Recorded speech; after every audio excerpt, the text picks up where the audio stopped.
Welcome to the Culture War, everybody. This one's going to be fun. We're hanging out with Cenk Uygur. Hey, Tim. How you doing, brother? I'm good. How are you doing? I'm kind of awesome. Yeah. How's life? How's it going? No big deal. Nothing interesting happening. Just running for president, running a company, hosting a show. Not busy at all. So I thought I'd just drop by. I really appreciate you coming down, because we sent out a bunch of invites all over the place. We rarely get liberals and people from the left. They make up maybe like 5 to 10% of the people who come out. So, but actually for this show, we've been doing the Culture War Fridays, way more interest from more all across the spectrum, people wanting to come in. I guess it's because it's not as topical news, right? It's just, we can talk about whatever. Yeah, no, I come bearing revolution. And so there's a reason why I came. But what you're pointing out is actually important, and I think it's actually been harmful to the left that we have not engaged as much. And so I think, like, for example, we'll get into it probably later as to like our differences, and there's plenty of differences for sure. And then I think that I would cue the audience to look out though for the similarities, because there's so much that we disagree on, but there's also a ton that we agree on. And I don't mean necessarily me and you, but we'll find out but I bet we do, right? I think we agree more than we disagree. Yeah, and I think that the American people agree a lot more than they realize, and partly because the media is driving division. And so, but one of the things we'll probably get into is audience capture. Yeah. And then a new thing that happened, in my opinion, which is guest capture. And that's kind of our fault, meaning the left's fault, because I think Joe Rogan got guest captured. I think Bill Maher did to some degree. Maybe you did. I don't know. We'll talk about it. But that's because they have nonstop right wingers on, in my opinion. But at the same time, the left doesn't love to go on shows that are right wing and platforming and all that BS. So can I curse on the show? It's up to you. I guess we try not to. I know we try to be family friendly. But, okay, all right. Whatever. God bless. Okay. Yeah, it is what it is. But I think you're right. To varying degrees, some are more resistant to capture than others, to their own detriment. And but this has been something we've talked about. And I agree on the Joe Rogan thing too. People are getting they get attacked for going on Rogan. They get, I don't go on. He's far right. Why are you doing it? I mean, there are even people who are saying it's a bad idea to have you on the show, but that's the most laughable thing in the world, because we try to get as many people as possible across the spectrum. And the strange thing about it is when people will say that, like, Timcast IRL is far right or whatever. Or my favorite was when Hassan called Ian Crossland a conservative. All right, do you know who Ian is? I mean, he's a hippy-dippy crystal weirdo who doesn't like Donald Trump. And Good for him. Well, we don't really know how to describe Ian other than he's just like a wild card kind of guy who doesn't follow the news in the same way as everybody in the culture war. And so he's often pushing back on us in very strange ways, such as he said Palestine should be the 51st state of the United States, which is a strong departure from anyone in politics. But then he'll get called conservative just by virtue of being on the show with us. Okay, well, let's get into it, because I get it. But I've kind of changed my mind on something there. And that's partly why I say come bearing revolution. All right. Because, look, the thing that really set me off, and I thought that you were in that group, but I'm now beginning to change my mind a little bit on it, is that this is an old tried and true tactic of the right wing, is that they get people who used to be left wing, and then they turn them into turncoats. They pay them a lot of money, and then they trot them out there in hostage videos. And then Tulsi Gabbard will come and go, I am a left winger, but the right wing is right about everything. The right wing is right. The right wing is right. And then they love it. And they just all like this orgiastic reaction of like, oh, even the left wingers agree with us. We're so right. And it's like a trick that works every time with the right-wing audience, and it's super frustrating. They do it with former conservatives and Joe Biden. Well, no, that's a little different. I hear what you're saying. The reason why I say it's a little different is because the former conservatives are almost all corporatists. Yeah. And the Democratic Party is also corporatist. Yeah. So it's not like they're, changing their actual ideology. Right. Yep. They're pro-war. They're pro-corporate. They're pro-establishment power, pro-revolving door politics. And pro-pharma, pro-big oil, pro everything that's donors, multinational corporations, etc. Right. So whereas like Tulsi is a liar, like she was, of course she was. First of all, to be fair to her, in a deeply ironic way, she was always a secret right winger, but she was lying that she was a progressive. And so the first person to suss that out was Anna, and Anna did a bunch of stories about how Tulsi was a right winger back when she was pretending to be progressive and running for president in 2020. And people, what is that? Is that like the gay marriage stuff or something? That stuff. She's always hated Muslims. Like there's like, she's like, I'm all for peace. Unless it's Muslims, then let's bomb them. Drone strikes and troops and go get the goddamn Muslim. I mean, they just all happen to be Muslim countries, and I just happen to be a Hindu nationalist. But it's just random. Didn't she go to Syria? She was trying to. Yeah, she went to Syria, met with Bashar al-Assad. Nah, I don't know what she's doing, but she's not a progressive. So her going out there and pretending to be a progressive and doing right-wing propaganda gets under every skin I have. Okay. So, but now that gig is up, right? Or that jig is up. Like her, Glenn Greenwald, a couple of others. I don't want to start the drama, right? But like, you think even Glenn is a liar? Yeah. So look, here's the thing. Again, to be fair to both Tulsi and Glenn, they had right-wing tendencies throughout. And Glenn used to do it in a principled way. So I remember we had a debate on Young Turks between Glenn Greenwald and Larry Lessig, who's like a legendary campaign finance reform professor and leader and godfather of the movement. It was right after Citizens United, and because we've been around forever. And Lessig was saying that Citizens United was decided wrong, and Glenn was arguing that it was decided right. So Glenn was in favor of money in politics. Now, he'll probably say some BS about, well, no, I'm not in favor of money in politics. I just think that politics should drown in it, and that it's like free speech, that it's awesome that all these companies bribe all of our politicians. But hey, free speech. So whatever that was, but back then, I mean, like that was out of actual principle, whatever, principle he thinks he has. So there was like a little right-wing tinge to him even back then. But now it's so over the top. Everything is, Tucker Carlson is so right. I'm a liberal, and I think Tucker Carlson is the most right person in the world. Like Glenn, we don't see it. Come on, brother. Let's define left and right. How would you describe it? So, but that's where we're getting into now the new world. Okay. Yeah. So that frustrated me about Rogan and Maher and you as well. Like I thought, here we go again, pretending to be left wing and then saying things that are all right wing and going, see, the right wing's right about everything, right?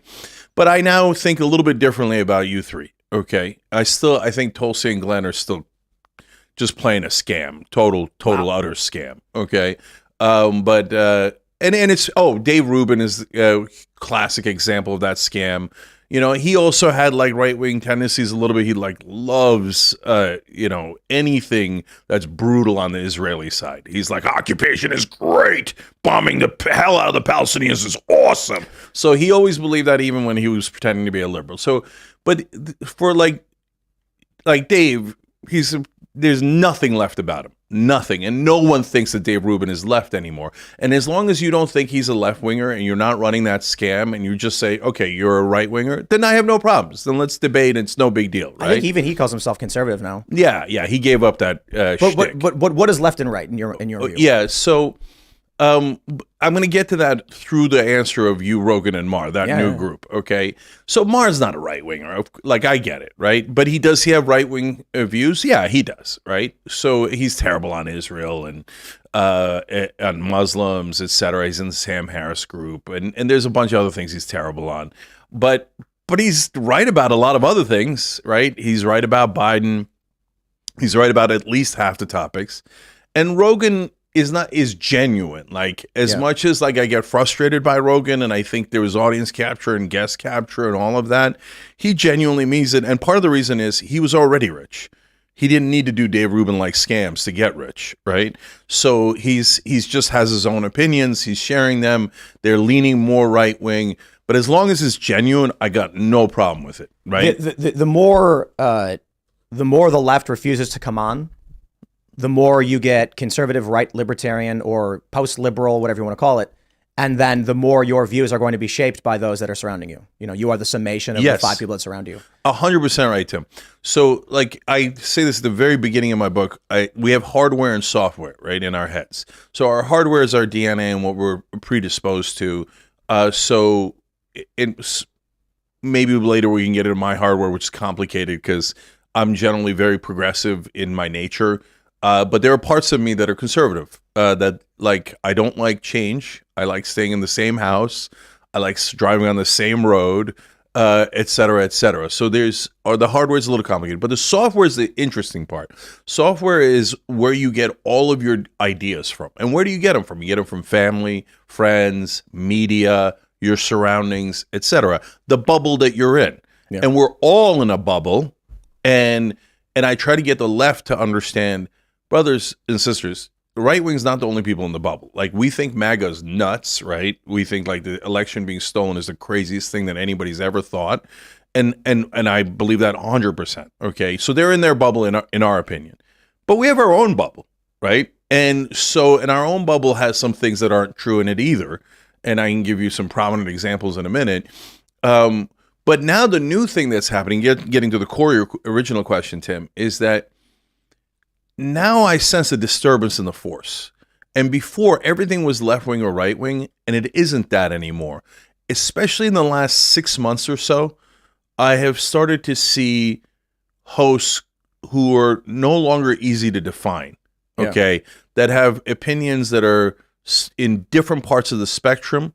And then the best part of it is I started to see the audience in left-wing audiences, right-wing audiences, middle audiences, starting to have opinions all over the political spectrum. And that's actually a beautiful thing.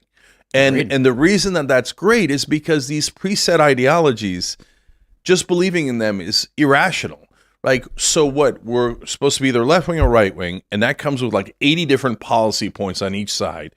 And somehow magically, we're supposed to agree with all 80 on the right-wing side or all 80 on the left-wing side. And that's not how humanity works, right? We wind up in different parts of the spectrum for different issues. So I've noticed this too, because we've had guests on that I would probably describe as tribalist left, and they hold default positions you expect to hear on Twitter, on X or whatever, or in the news. And then we'll have people like Destiny on, and Destiny will give a well thought out, reasonable response addressing the points that were made and have a real conversation about where his positions are. The fascinating thing, I'm a big fan of Destiny. He's great. And he'll passionately say Trump sucks. Like, here's the problems with Trump. And then we'll have other conversations about culture war issues. And he's like, oh yeah, that's totally true and correct. Right. When he said he got in trouble on Twitch for this, Kyle Rittenhouse was the clearest cut case of self-defense he had ever seen. Yeah. And so, that's taboo in the tribal aspect of it. But I see Destiny as someone, he's just a guy who sees things and forms a moral framework around news, facts, and information. We might disagree on some things, but that's totally fine. Yeah, I think Destiny is a great example of it, actually. And I was on his show too. And so then, even though he's to the right of me on a lot of cultural issues, so this is where the spectrum bends. It doesn't even make any sense. Right. But people in DC would say he's to the left of me on Democratic Party issues. Like even though I'm running for president on the Democratic side, cenkforamerica.com,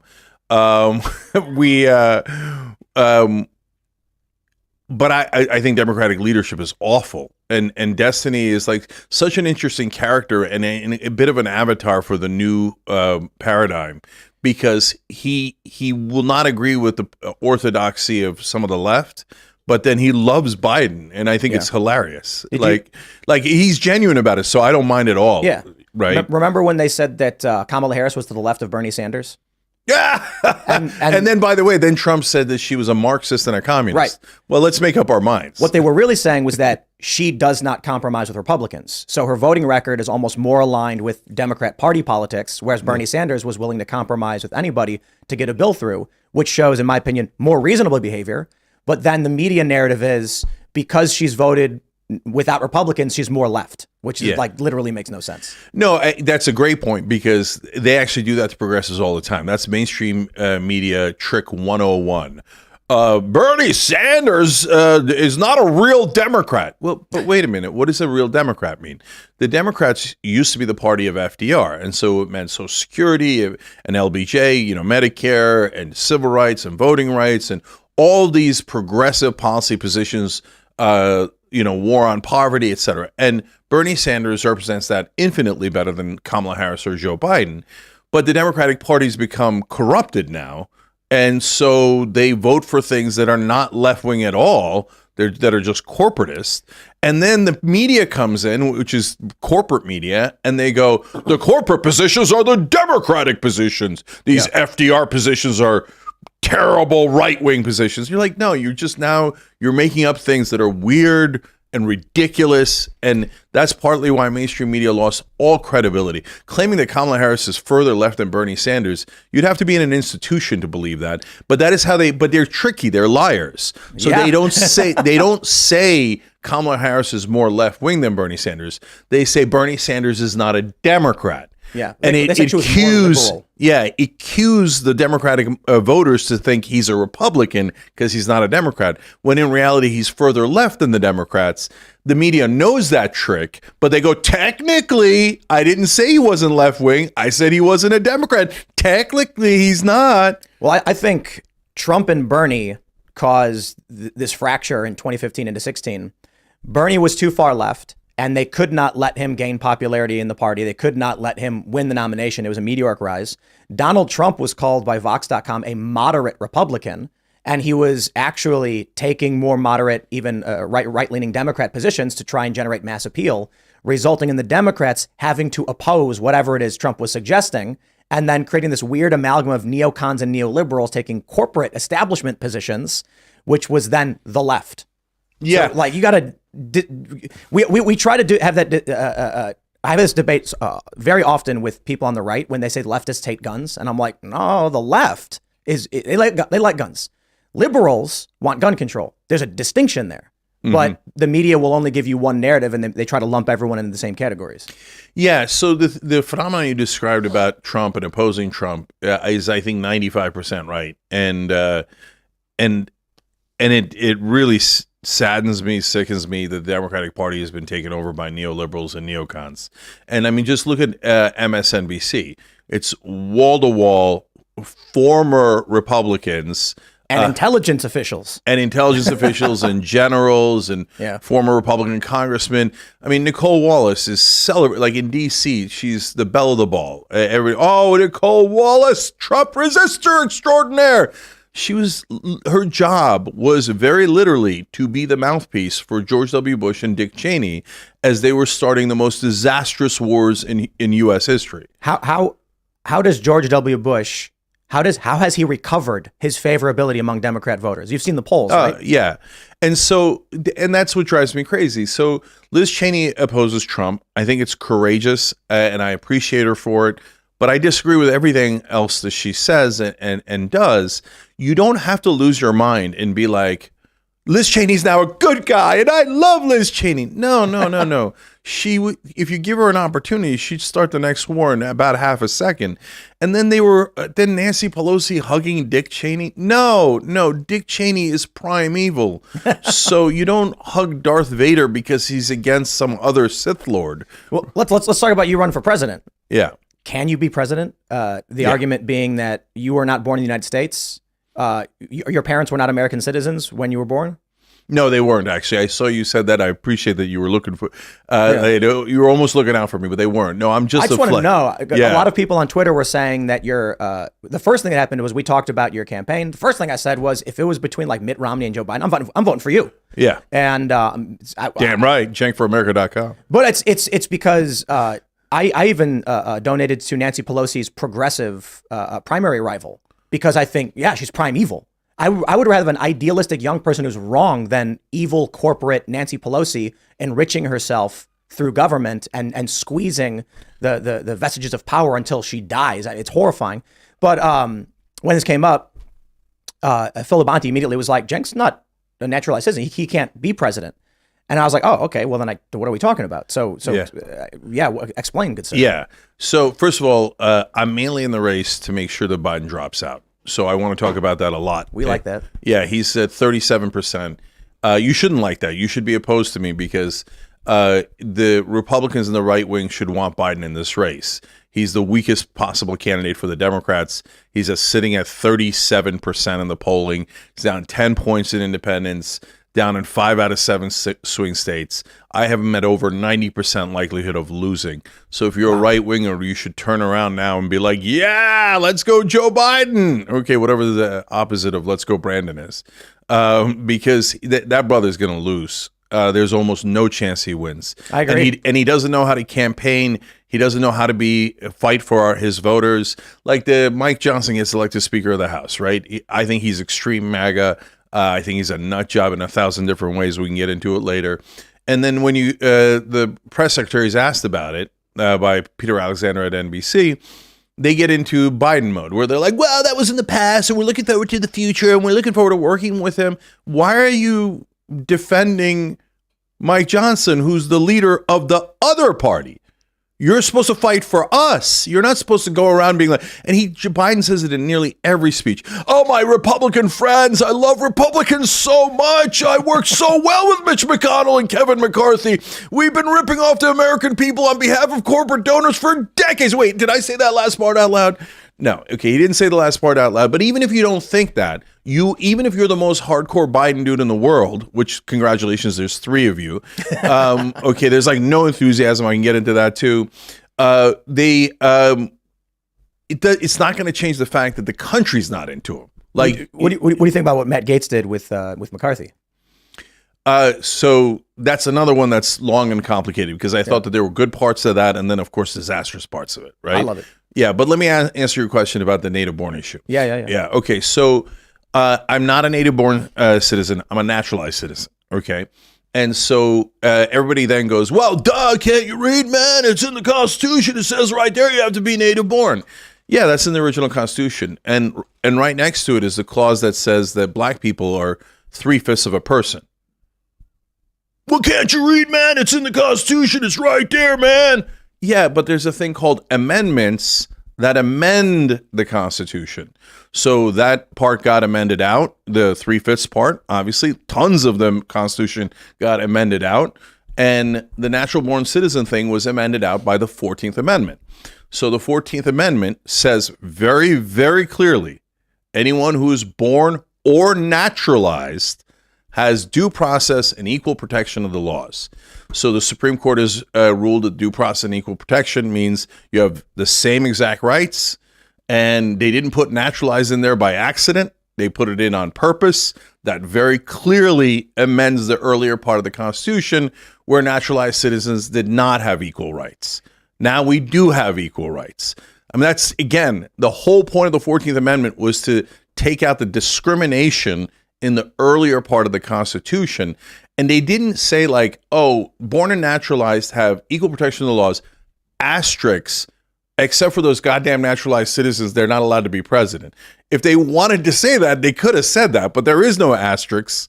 They didn't say that. They said, no, naturalized citizens have all the same rights. Some people brought up that there was already a recent Supreme Court ruling which basically ruled the other direction. Yeah. Like, no, this is not how it's going to work. So there's mixed rulings, no question. So there's, in Schneider v. Russ, they say that naturalized citizens and natural-born Americans have the same exact rights.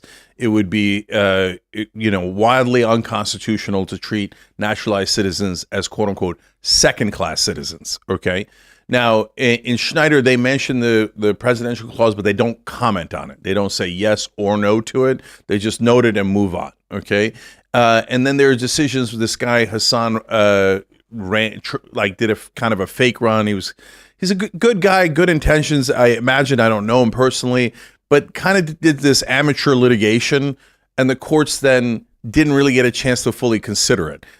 He came in with a really weak case, and so he got some rulings against him. But that is not at all definitive. And when you get into court decisions, even though the 14th Amendment is crystal clear, lawyers get in there and they're like, well, did they mean born or naturalized, even though they said born or naturalized? And did they mean equal, even though they said equal? Well, how about this case where even though it says equal, it doesn't mean equal? Yeah, we can fight that out, and we are going to fight that out. We're going to fight that out in the courts, and we're going to win. I think you'll need an amendment. No. You don't? You think the Supreme Yeah, Court? good news. You're right. We did need an amendment. We got one. It was called the 14th Amendment. Well, all right. Okay. But do you think with the current makeup of the Supreme Court, Yeah. it's more political than Okay, let's logical? break it down one by one. So, Tim, let me see if I can get agreement on logical and moral grounds. Okay, so should naturalized citizens be second-class citizens? Where we go, we don't really trust you. Nope. Like in the beginning, the reason they put that into the original Constitution hundreds of years ago is because back then the Habsburg dynasty was sending in princes Right. into other bloodlines and royalty and stuff, and we didn't want to be taken over by the Prussian Empire or the Hungarian Empire. So that's what it's an anachronism, right? Yeah. So like Congressman Ted Lieu's a Democrat, came here when he was 3 years old from Taiwan, grew up in Cleveland, doesn't remember Taiwan. Right, he's a colonel in the U.S. Air Force. Patrick Bet-David's a right-winger. Was in the 101st Airborne. His family ran from Iran during the Iranian Revolution. He's Armenian Christian.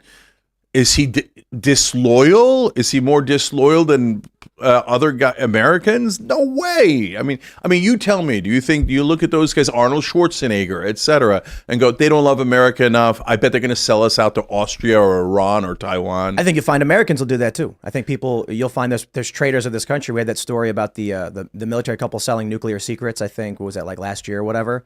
Yeah. So I in this globalized culture and world that's being built with communication technology, I think that the question that comes up is you have to choose one of two directions, which is they either amend the 14th or amend the Constitution away in that direction or recognize exactly what you're saying. The issue being, what we see now is birth tourism. Mm-hmm. So based on the 14th Amendment, you have women in China, men and women in China, will hire a surrogate in California to have their kid for them, so that kid is both Chinese and American. And then what? That kid's going to grow up in China and come back to the United States and be president? They're allowed to. So I think. I mean, look, my family is a perfect example. It's not perfect in that they're not anchor babies because my sister grew up in America like I did, but she went back to Turkey.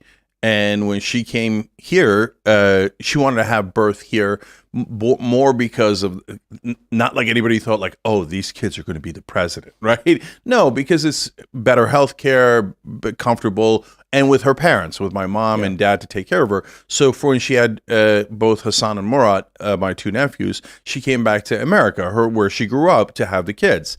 But they did spend their childhood in Turkey. So Hassan actually came to America when he was 18. So, Oh, wow.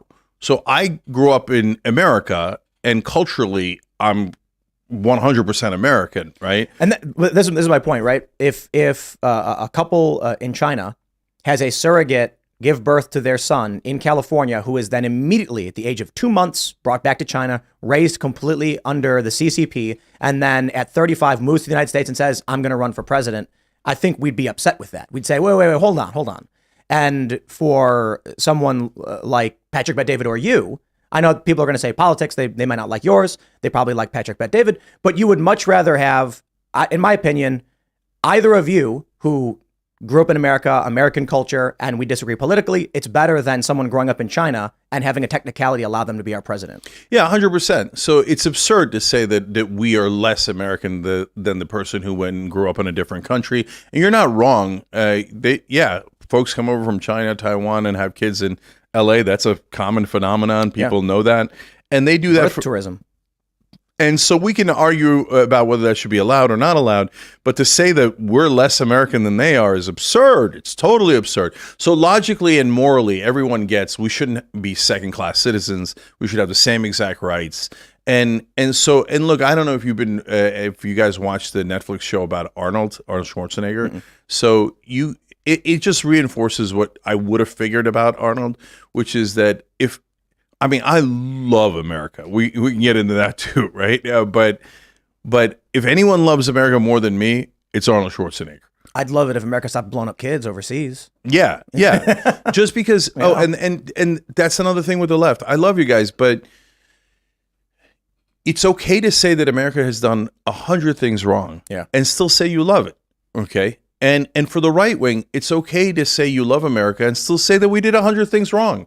It doesn't make us like evil. It just makes us human. I think a large component of what we're saying, this is going to open a can of worms because I'm going to bring up Israel-Palestine, but there's a video coming out of San Francisco of a bunch of students marching through the halls chanting "From the river to the sea, Palestine will be free." And a question is brought up is, why are these kids saying this? Why is this in their mind? My reaction is not immediately like, oh, it's the left is doing this and the right is doing this. My question is, why aren't they chanting about Burma and Myanmar? When a conflict that started in 1948, 12,000 dead this year alone, has been ongoing. And I made the comment about why does everyone care so much about this? The question I have for these young people is, why do they care about Palestine but not Myanmar? And it really is the information that they're consuming, where the information is coming from. And I think, as you mentioned, the media sows division. I don't so much believe that the corporate American interests are trying to cause mass fighting between left and right. I do think there's a political component of it's good to have left and right fighting. I believe more so foreign interests are hell-bent on making sure we keep fighting, especially as you've got war in Ukraine, you've got now war in the Middle East. There is a vested interest in watching the United States rip itself to shreds, which results in young people, whether you agree or disagree on their position on Palestine, being polarized in that direction. Yeah. So a lot to unpack there too. By the way, before I get to that, which is a really important question, I should say that, look, whether you think to finish up the earlier topic, whether you think that you're dissatisfied with Biden as an option and you're left wing, or you think you're a naturalized citizen and you think, yes, God damn it, take this to the Supreme Court and be done with this thing. Let's get a decision once and for all. Chip in $1 at cenkforamerica.com is just like a protest, like, no, obviously it shouldn't be Biden. And yeah, obviously naturalized citizens should have 100% the same rights. And right-wing personalities are rooting for you too. You said they should want Biden in the race. That's true. But a lot of people have said any dollar going to Cenk is a dollar not going to Biden. Is a dollar not going to the DNC. Look, I even got the URL bidenisgoingtolose.com. Okay, Biden is going to lose.com because he is. And so for me, I'm lunging at the wheel, right? Yeah. Because this wheel of the beast? At the wheel of the Titanic. Yeah. Because everybody's going around rearranging the chairs on the deck. I'm like, guys, the chairs aren't going to help the iceberg. The polling shows it's a goddamn iceberg and we're going to hit it. And I'm not going to join that party. Let's go back to Palestine. Well, no, let's just do this. What are your campaign positions? What do you hope to achieve as president? Oh yeah, so that's the other reason. And then we'll argue about them. Yeah, absolutely. So look, my positions are enormously popular, and so what's the difference between me and, let's say, a standard Democrat that might say the same things? I'm not full of crap, and they are. Okay, so, and I'll back that up. So I'll back up both propositions, that my positions are intensely popular, and a lot of the other Democrats are unfortunately full of crap. So, okay, let's take paid family leave. Polls at 84%. That's giving moms 12 weeks off after they have a baby. Right wing loves that position. 3/4 of the Republicans want it as well because, I mean, you want more kids, right? Yep. And so tax credits for more babies. Yeah, those type of positions poll really, really well among right wingers and really, really well among left wingers. So we all agree: do not send moms back to the assembly line in the coal mines the day after they deliver. I got to pause real quick. I'm not sure we got the question early on of how do you define left and right. Yeah, so there are things that are traditionally left and traditionally right. But I define progressive, for example, in chapter 2 of my book, and I define it a little bit differently than others do. So for me, and it'll frustrate some of you guys because you'll think those are really American positions. You guys don't get to claim them, but I do. So one is we believe in expanding the circle of liberty. And so you might think like, whoa, no, man, right wing's liberty, right? Are you? Because like we think that gay people and trans people and Muslims and everyone else should have the same exact rights. And oftentimes the right wing goes, nah, not really. I mean, I think trans people should be separated out here and here and here, et cetera, right? So we can get into those debates, but I believe in expanding the circle of liberty and that is a left wing and progressive position. And And then you've got justice for all. And again, you would say, well, what do you mean? Justice? Of course, we're all for justice. Are you? Because right now, black people and white people smoke pot at the same rates, and black people get arrested at 4 times the rate. And so, and part of the reason why I said in the beginning, but the lines are moving, is because now the right wing has moved on that position. And so the voters say, no, that is unjust. You're right. And stop putting those guys in prison. Plus it costs money. Plus it's not fair. Plus it leads to more racial issues, et cetera, right? But the Republican politicians are like, oh, no way. Black people should be arrested at 4 times the rate of white people. We're not changing a goddamn thing. They're not literally saying that. Okay. But I see your point. Yes. But they are through their legislation. You're right. They're not saying that quote. So the idea here, and the last one is equality of opportunity. And so some on the left might say, no, equality of results, but I don't agree with that at all. It's equality of opportunity. And then again, with equality of opportunity, you say, well, the right wing's in favor of that too. And maybe with the voters, but not the politicians, because, so for example, college for all is equality of opportunity. So everybody's got a shot at college. And my dad, they did this in Turkey in the 1960s, okay? And we're the richest nation on earth right now. And if Turkey could afford it in the 60s, America can afford it now. And what it does is it takes guys who are poor, like my dad, who was a dirt poor farmer in southeastern Turkey, and gives them an opportunity, and then he becomes a mechanical engineer. He sets up his own business. It's better for the economy, hires hundreds of people. If I keep going, most of the right wing will agree with me, but their politicians say, hell no, that costs rich people a nickel and a dime. I'm never going to do that for the middle class in America. But I think all of these can be broken down to the more complex nuances of the argument. So when it comes to, I'll just go quickly, but then we can start and focus on one. When it comes to, say, like you mentioned, trans rights, it's a question of when does one person's rights and privileges infringe on someone else's rights and privileges? What is a right? What is a privilege? I would say that about guns, but yes. And right, that's a complicated one. And then when it comes to college, my first thought is I don't think college for all is the answer. I think school reform first. If we can get better education at the lower grades and through high school, we may find something totally different happens with college. If you look at the greatest generation into the boomers, they didn't need college. Something changed. And I think what we're seeing now with college is these kids are being sent to daycares where, you know, when my college years, I didn't go. All of my friends were just partying all the time and learned nothing. They got out of college 22 with no careers, no plans, no experience, and massive debt. And I've already been working I was working for O'Hare at the airport for 2 years. I ended up working at a nonprofit, eventually became a director really, really quickly. So I'm 23 with a salaried position as a director of nonprofit. My friends are working at Starbucks. College did not actually help them. So my view is college can be good, but we got to reform the system first. But instead of just saying, let's send everybody to college, like, well, we're wasting a lot of money with bad schooling right now. Let's fix it however that needs to be fixed. So, yeah, I don't agree. I understand what you're saying. I don't really agree with that. I think we could do both at the same time. But as long as we're having a conversation about how to actually fix it and we're putting our heads together, I'm down, right? I just think the earlier years of someone's life are the most important. And if we can get one of the initiatives my buddies were talking about 10 years ago was converting libraries into hacker spaces, effectively workshops where the kids want to be there because they're making little hot air balloons or they're. But you know what would happen next, Tim? What would happen? They would immediately look at porn, and then and then the librarian nowadays it'd be in Tennessee, and then the librarian would get arrested for 20 years because she let the kids accidentally see gay porn. Like straight porn, she'd be like, go for it all day long, all day long. Oh, somebody's gay! Arrest the librarian! That's what would happen. Well, just don't let kids get access to this stuff at all. And First of all, that makes the whole book banning and all that stuff and all the stuff that DeSantis passed totally absurd. They're like, okay, we're going to keep these out of those kids' schools, and then that way they won't have it in the libraries or the classrooms, and they will not have any access to it. Dude, it's called the internet. Okay, they can get access to any kind of sex, any kind of materials, any kind of literature. They're going to find out that gay people exist online. I'm afraid of saying it because then Republican politicians are going to want to ban the internet. But my actual position is, I don't understand how we got to the point where a child can't go into an adult bookstore, but a child is allowed to go on porn websites. Yeah, and that, so that ship has sailed. Or, and, I mean, something's got to be done. Yeah, no, I don't agree with that. What has to be done is parenting. Is right? Yes. And so the right wing weirdly lost track of parenting because they think that they're the parenting kings, but then they're always like, society has kidnapped my kids and they gave them this. No, look, I see things in society that I don't agree with.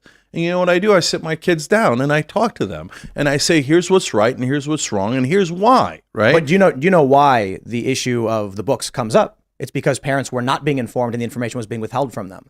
That's why the bill was parental rights in education, one component of which was third grade and below didn't have access to sex education. They removed that. So, yeah, Tim, that part's easy, right? If the Republicans left it at, hey, third grade and below, remove all sex education, gay, straight, it doesn't matter. We're not talking to kids below third grade. And then you left it at that. Great. Nobody's got a problem. If they have a problem, they're going to lose anyway. That's an extremist position, right? Mm. So, but then it didn't stop at third grade. Then it went to 12, I think. Yeah, it went to elementary. Then it went to junior high. And I'm like, okay, but in junior high, they got to start learning sex ed. That's when they get 12, 13, 14. All right, then they went to high school. And I'm like, what are we doing here, guys? But here's the issue. And the other thing is, Tim, sorry, but if it was like, hey, you know what, we don't want them exposed to violent material or sexual material, okay, right? But once they started going, no, but we don't want them exposed to the gay people and trans people, and we don't want anybody talking about that crap, okay? Then I'm like, okay, then you don't care about sex, and this isn't about parenting. It's just you don't like those people. Just be honest. So the issue that I see is when I did sex ed, I was in 5th grade. Parents signed off on a permission slip. There was only one kid out of my class who was actually taken out of the room, and the parents were like, he's not allowed. And so I don't know what he did. He went to lunch or something. Yeah. Sex ed was the boys and the girls were separated. They then explained organs, organ function, and the process of fertilization, how babies are made, and things like that. And we were all like 10 years old. And now we actually have a sample of these books that are considered sex ed, but it's actually kink, talking about scat. And if you want me to show you the book, I'll show you the book. No, it's. I mean, so when I'm good on scat. Right. This is what happens then is I think you've talked about this too. Someone on the right will say like, there's a parent, and not even necessarily a right-wing person, says, I discovered this book in my school which shows graphic kink depictions and kink education about things totally unrelated to reproduction and sex.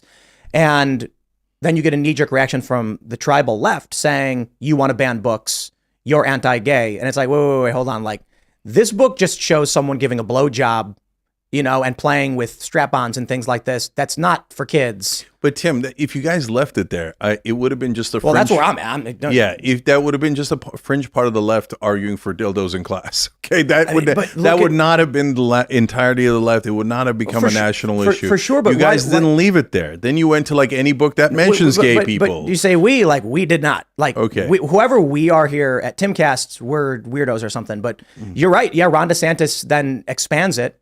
Florida then goes up to, I think, 12th grade and said, keep these books out. But there's not the problem I see is when the right comes out and says, hey, that's a kind of a problem, you get a tribalist reaction defending it. And we had Emma Vigilant on from Majority Report, and I asked her if she was in favor of whatever book do we have over there. We have This Book is Gay, which actually describes scat, and like that's just the most extreme example of like, hey, don't give that to kids. And she goes, so you're for censorship? I'm like, well, are you you think kid? My response is, it's simple. I am for censorship. I 100% am for censorship. I think Facebook should censor. I think X should censor, and YouTube should censor. But what should censor is what is being argued. I don't think YouTube should allow graphic terrorist videos of beheadings and things like this. I have no problem with them putting filters and restrictions and making sure kids don't get that. The same as I think schools should be like, hey, this book's got someone giving a blowjob in it. Maybe we should take that to the library. But the knee-jerk reaction of you support censorship, I'm like, not an argument, or unless you're just trying to defend these books. But by the way, though, what you're saying applies exactly to the right wing as well about those platforms, where the platforms say, hey, we're not going to allow terrorist videos on, we're not going to allow child porn on, and we're not going to allow Nazis on. And then they go, oh, censorship, our beloved poor Nazis, they're not allowed on anymore, you left-wing censors, right? Like, but they're correct. Well, hold on. Let's break it down. What do we mean by censorship? Like, to your point, we all agree with some degree of censorship, right? I hope everybody agrees, don't allow child porn anywhere, right? Easy, right? So then the question is, where do you draw the lines? So like we already agreed, Ron DeSantis was wrong. He drew the line too far out to 12th grade. He went too far in banning things that weren't about sex, but were just mentioning gay people. I don't know if you agree with that, but I'm saying it. Okay. Well, did you watch his press conference where they go through the books? So look, you pick out individual books and you say, hey, these have inappropriate sexual stuff, and it's for under 3rd grade, under 5th grade, etc. No problem with that conversation. Okay. So it's when you get to don't mention gay people that I will never accept that under any circumstance. I agree though. And I think that is more of a, I don't know how to describe that. I think, at least for us, the conversation we're having is, there's a teacher in Illinois who gave kids access to This Book is Gay, which it teaches, it was to 10-year-olds how to use Grindr. And it's kind of like, okay, guys, again, they called the cops on her. But don't call the cops on her either, right? Like, don't overreact. So let's say that happened to my kids. My kids are 13 and 11, right? And so they were just around that age, and some weirdo teachers teaching them about Grindr. Okay, the reaction I would have is, first I'd sit the kids down and go, hey, ignore that. That's for when you grow up and you make your own decisions. That's not the thing that you should be concerned about now. I'd have a good talk with them about the context. Then I would go to the school and say, guys, what are we doing? Right? You can't teach Grindr. What are you doing? Right? Did you see what happened when parents did that? Well, but the problem, Tim, is no, I didn't. But the FBI called them terrorists. No, but so you guys get so carried away with the FBI calling people terrorists because you think that they're doing it in such an expansive way, but they're not. It's like this hysteria.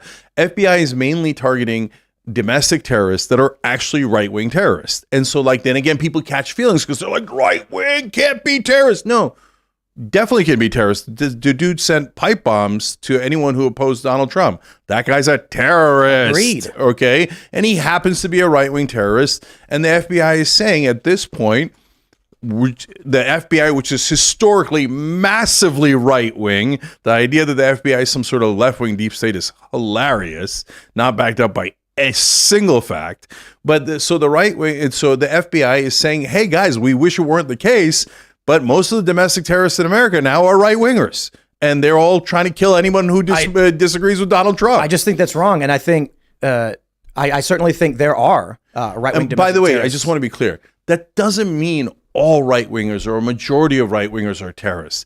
It just means of the terrorists that are around now, which is a small group, right? Unfortunately, most of them are right-wingers at this point. I think it's completely inverted, but the bias comes from the extremity of the actions taken by the terrorists. So you'll end up with a story of a guy, perhaps Maine. I think the story is more about what happened in Maine. He was mentally unwell and he was targeting his friends, is what they're reporting now. He thought his friends were talking behind his back and he went nuts.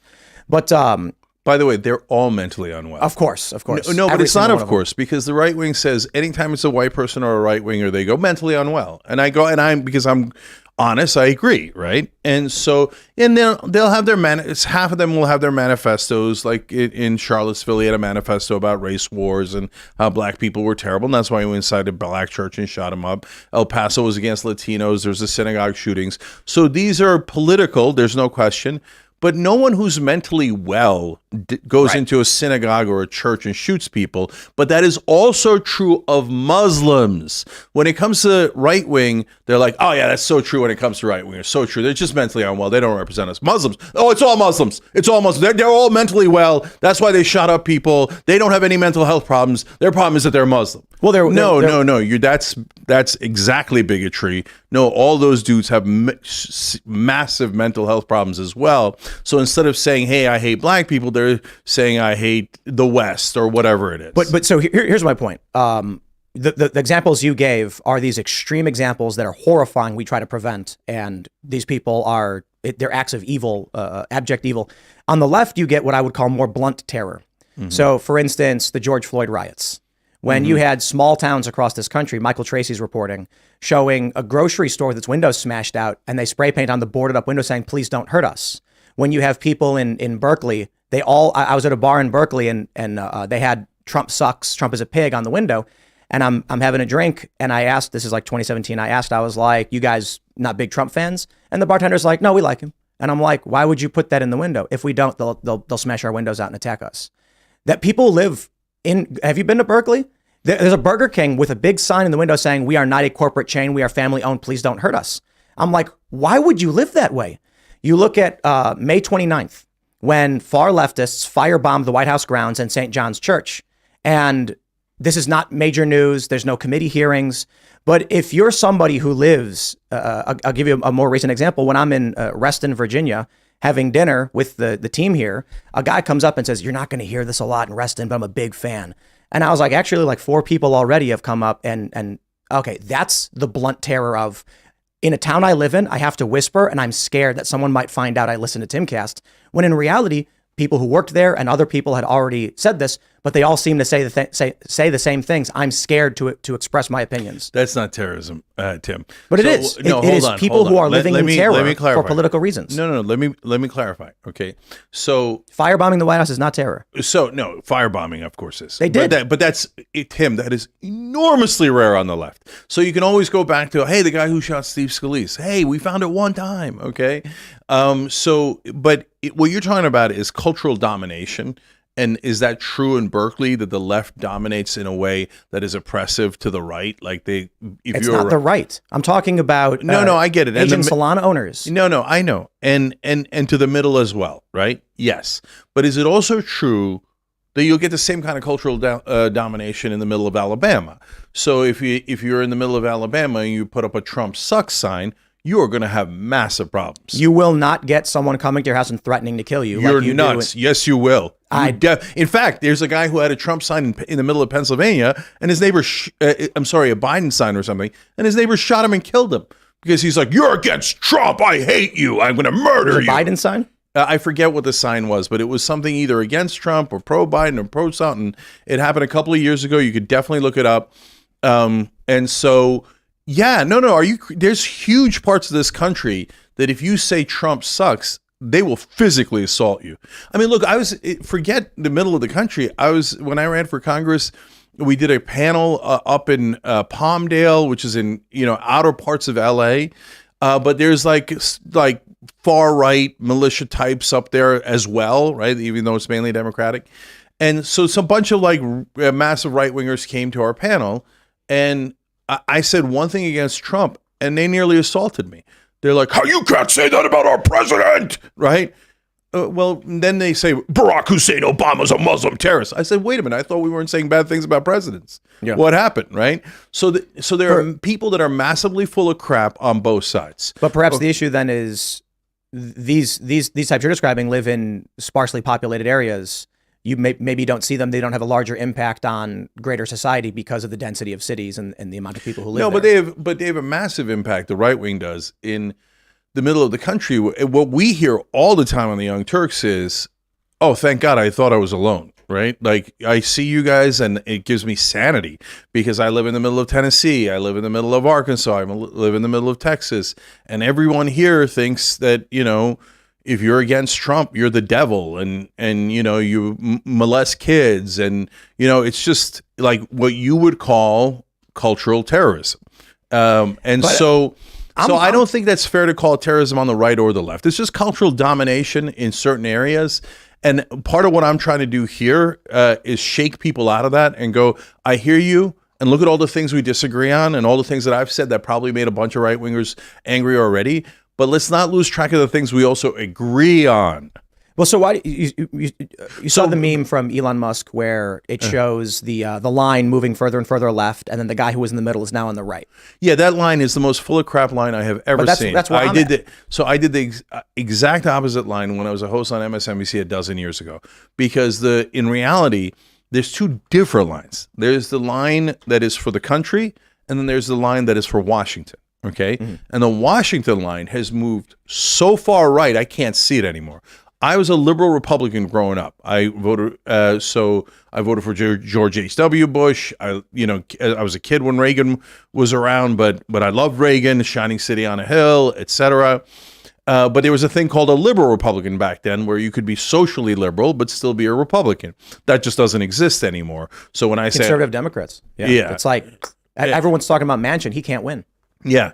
So but Manchin's not a moderate. Manchin is a corporatist through and through. Oh, agreed. Okay. So he's going to lose. So whereas I think he's already out. I don't know. Whereas I was slight center right growing up with almost the same positions, I'm now considered massively left in Washington. Okay. Why? Because they all became corporatists. Biden was known as the senator from MBNA, which was a credit card company back then.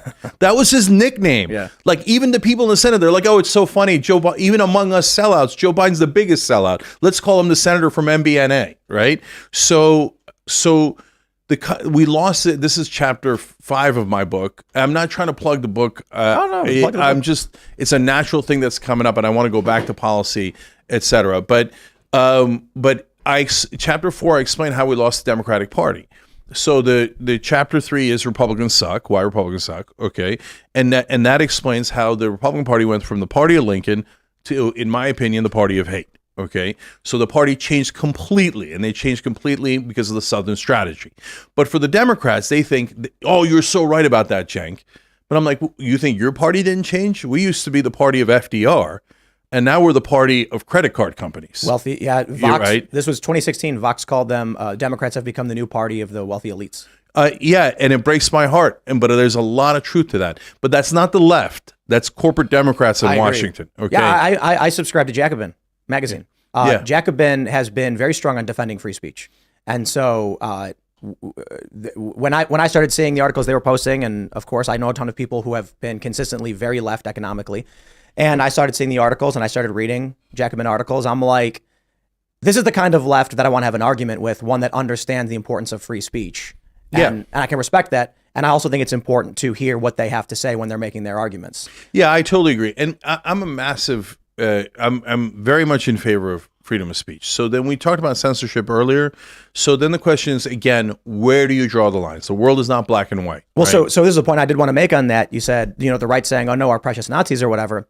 But it's not so much our precious Nazis. It's, especially right now with Israel-Palestine, the people who are going to bear the brunt of that legislation is the pro-Palestine left. 100% agree. So Ron DeSantis just banned.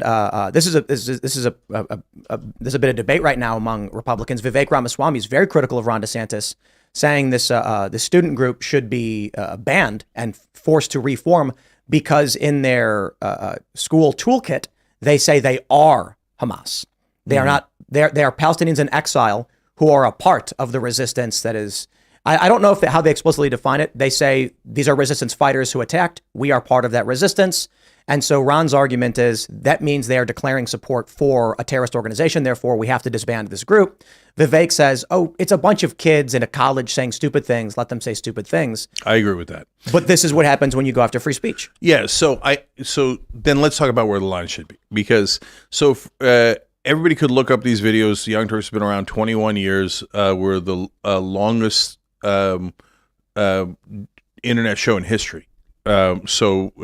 As far as a daily show, we've been around longer than literally any other show in internet history. When you guys started, there were no social media platforms. You were using weird web players and stuff like old school. Yeah, we use web players on our own website. We try to get out the word through Yahoo Messenger, through AOL. We were AOL bloggers. We put up videos on MySpace. So we are as old school gets. And so having been around so long, you have all these videos that show indisputably your consistency, right? So I was against Don Imus being fired. I didn't think Rush Limbaugh should be censored, or Glenn Beck, or when I was outraged when Megyn Kelly was fired. I'm like, okay, so she said this thing about blackface. Okay, it's wrong, and I can explain why it's wrong. But if you fire her, nobody's even going to find out why it's wrong. She didn't say. She asked. She asked. That's right. She didn't even say it. That's right. So if like Al Roker was upset, then guys, why don't you take the opportunity to bring in Al Roker and Megyn Kelly and have an hour-long conversation? And guess what? That'd be the highest-rated show you did that year, right? And then people would learn what's wrong with blackface. Instead, you fire her. You never have that conversation. And a whole bunch of white people who've never understood the history of blackface go, what the hell, man? I don't get it. Exactly. So I was Michael Jackson in 1983 in Halloween. Well, I didn't do it because I was racist. I'm not evil, right? And that's because they don't know the history of blackface and how white people would put it on and then lynch black people, etc. But you can't blame them if they don't know, right? Yeah. So my point is, and Ben Shapiro, Ann Coulter, Charlie Kirk going on college campuses, every time I defended them, okay? So I believe in free speech completely. Now, having said that, nothing's complete, as you pointed out earlier. There's always some form of censorship. So where do I draw the line? I draw the line at verifiable but extreme hate speech, okay? So hate speech isn't, I don't like the current right-wing government of Israel. No, that's a policy position, right. Okay? And hate speech isn't, I think black people committed more crime in this country than white people. Now, I could break down why I think the context of that is wrong, right? But that's not hate speech. You're trying to have a policy discussion, and maybe you're having it in the wrong direction, but I wouldn't call that anywhere near hate speech, right? So, but if you're going around saying we have to eradicate the Jews, no, that's Nazis. Sorry. What about from the river to the sea? No, that's too vague. A lot of people could mean different things by from. I hate this term from the river to the sea, but different people mean different things by that. So, and then I suppose you can cut away the nuance. We had that video out of Cooper Union, I don't know if you saw it, where the students are banging on the doors with the Jewish students in the room, screaming from the river to the sea. I think that context is more clear then. So I look, that's 100% wrong. And so I think it was Riley Gaines who had given a speech about how trans women shouldn't be allowed to compete in female sports, and she was in a college campus somewhere. I think it was in the Northwest too, but I forget. And she was scared. They surrounded the room, and and the cops were scared and didn't want to take her out of the room. Is that terrorism? So no, it's too far to call it terrorism. But is it a crime? Maybe. Like, now we're going too far, guys. And so for me, and so it gets nuanced, and this is difficult because people like to take those things and then go to extremes. So one extreme is then the Ron DeSantis extreme, where, okay, that's it. We're going to ban all people showing any kind of rhetorical support to Hamas or to Palestinians or whatever. And the mainstream media shuts out both right-wing and left-wing opinions by going, these are not acceptable thought. But when you have someone captured in a room where they fear for their safety and cannot leave, you have gone too far, okay? I'd call it terrorism. No, it's too much to call it terrorism because, look, then you take away the power of the word, okay? So nobody got killed. Nobody even got assaulted. But at the same time, I'm not excusing it. I'm saying it might even be a crime. But when you call it terrorism, it lessens the actual terrorism that Hamas does or right-wingers here in America do. I think this is just more of a semantic argument then, and we're defining the word differently. My understanding of terrorism is the use of fear, like threatening violence or harm in order to pursue a political goal. Okay, I'm so glad you said this. So then let me ask you this. This morning, McKay Coppins revealed another part of the book about Mitt Romney, where Mitt Romney said that most of the Republicans that did not vote to impeach or convict Donald Trump, especially after January 6th, were because they were physically worried about their safety. They thought that right-wing supporters of Donald Trump might kill them or their family members. Not terrorism. Oh, come on, Tim. You just said it was terrorism. No, I didn't. You want me to explain? I'll explain. Okay, go ahead. I can't wait for this one. If a bunch of Trump supporters went to their offices throwing bricks or wielding bricks and Molotovs, terrorism. Yeah. If a guy says January 6th? Absolutely. Where it's chanted, hang Mike Pence, Mike Pence. We're referring. So that's January 6th, definitely terrorism. Specific people. According to your standards, by the way. I'm not absolutely. Specific people on January 6th. But that's a whole very nuanced conversation. And the issue with January... Whenever it comes to the right wing, we get more nuance. But okay, go ahead. Well, we're being nuanced with the left. I'm not saying that leftists who are privately saying, they want to eat the rich or whatever, are committing acts of terrorism. If someone on the left says, I'm scared of people on the right doing something at some point, it's vague and nebulous. I'm scared of people coming here, not for political reasons. But it's not vague and nebulous, Tim. First, January 6th already happened. I'm talking about what Mitt Romney said. And so that's in the minds of the Republicans, and he's just relaying what his colleagues told him. Okay. But I don't want. And then secondly, people confronted like Lindsey Graham at the airport, and he got really shook by that. But that's not terrorism. If a crowd of people surrounds a room, banging on the door, screaming something related to killing you, that is blunt, low-level terrorism. So wait. Okay, now your nuance is getting tricky because you're saying when right-wingers yell at people and surround them, that's not terrorism. But when the left wing does it, because they didn't say they were going to kill them in the left-wing scenarios, they surrounded the room and yelled at them, and that is terrorism? That doesn't make sense. Well, so you're talking about people confronting a guy in an airport? So to me, confronting people is perfectly fine. Agreed. Okay. Surrounding a room and barring someone into it while screaming things is not. It's not because there's a line somewhere. Yeah, and the reason why I say it might be a crime is because then they don't have freedom of movement. So false arrest is almost certainly the wrong crime, but something where you're limiting distinction. What I'm saying, yeah, you're limiting somebody's freedom. But Tim, if you think that the right wing guys are not physically threatening these congressmen and others, you're crazy. I'm saying right? a guy. No, they very much physically threaten them. And I'm not talking. I'm talking about. If there's a guy in Congress surrounded by all of his guards, there's no active threats or anything, and he goes, I better not vote this way because someone's going to get mad. Well, that's not terrorism. I totally agree that's not terrorism. Right. But if people are screaming, they're screaming things at you, making demands of you, and there are acts of violence, people fighting cops and bashing cops, yes, it is. Yeah. So if right-wingers, my sense of it is we talked about the bubbles earlier, right? That right-wingers are in their bubble and never see the right wing attacking them. Why would they? Because they're right wingers. So you don't get to experience what we experience. And for a brief moment there, around January 6th, even the Republican congressman got to experience what the left wing experiences. Well, so what the left wing experiences is right wingers threatening to kill us 24/7. Now, that's not all right wingers. We're fair. We're reasonable. It's not the majority of right wingers. But is there a crazed percentage of right wingers in this country constantly threatening to murder the left-wingers, Democrats, and now Republican congressmen? Yes. Completely agree. Yeah. And so every left-winger, we see it too, though. Every left-winger in media, but only a couple of the Congress people, which is amazing, because when it happens to them, they flip out. And I'm like, oh, wow. Apparently that doesn't happen to them every day. But for people in left-wing media, our death threats from the right wing are nonstop. When I was at Occupy Wall Street, in support of the activists, to the degree of getting the information out, rejecting the arbitrary police restrictions. Do you know who physically attacked me? It wasn't right wingers. It was the far left. It was we called them a black anarchists at the time. People call them Antifa now. I mean, it's like a vague term for groups of left wing ideologues who dress up and attack people. I know that if I go to if we have people on the show who rag on Trump, the responses we get are, "You are wrong."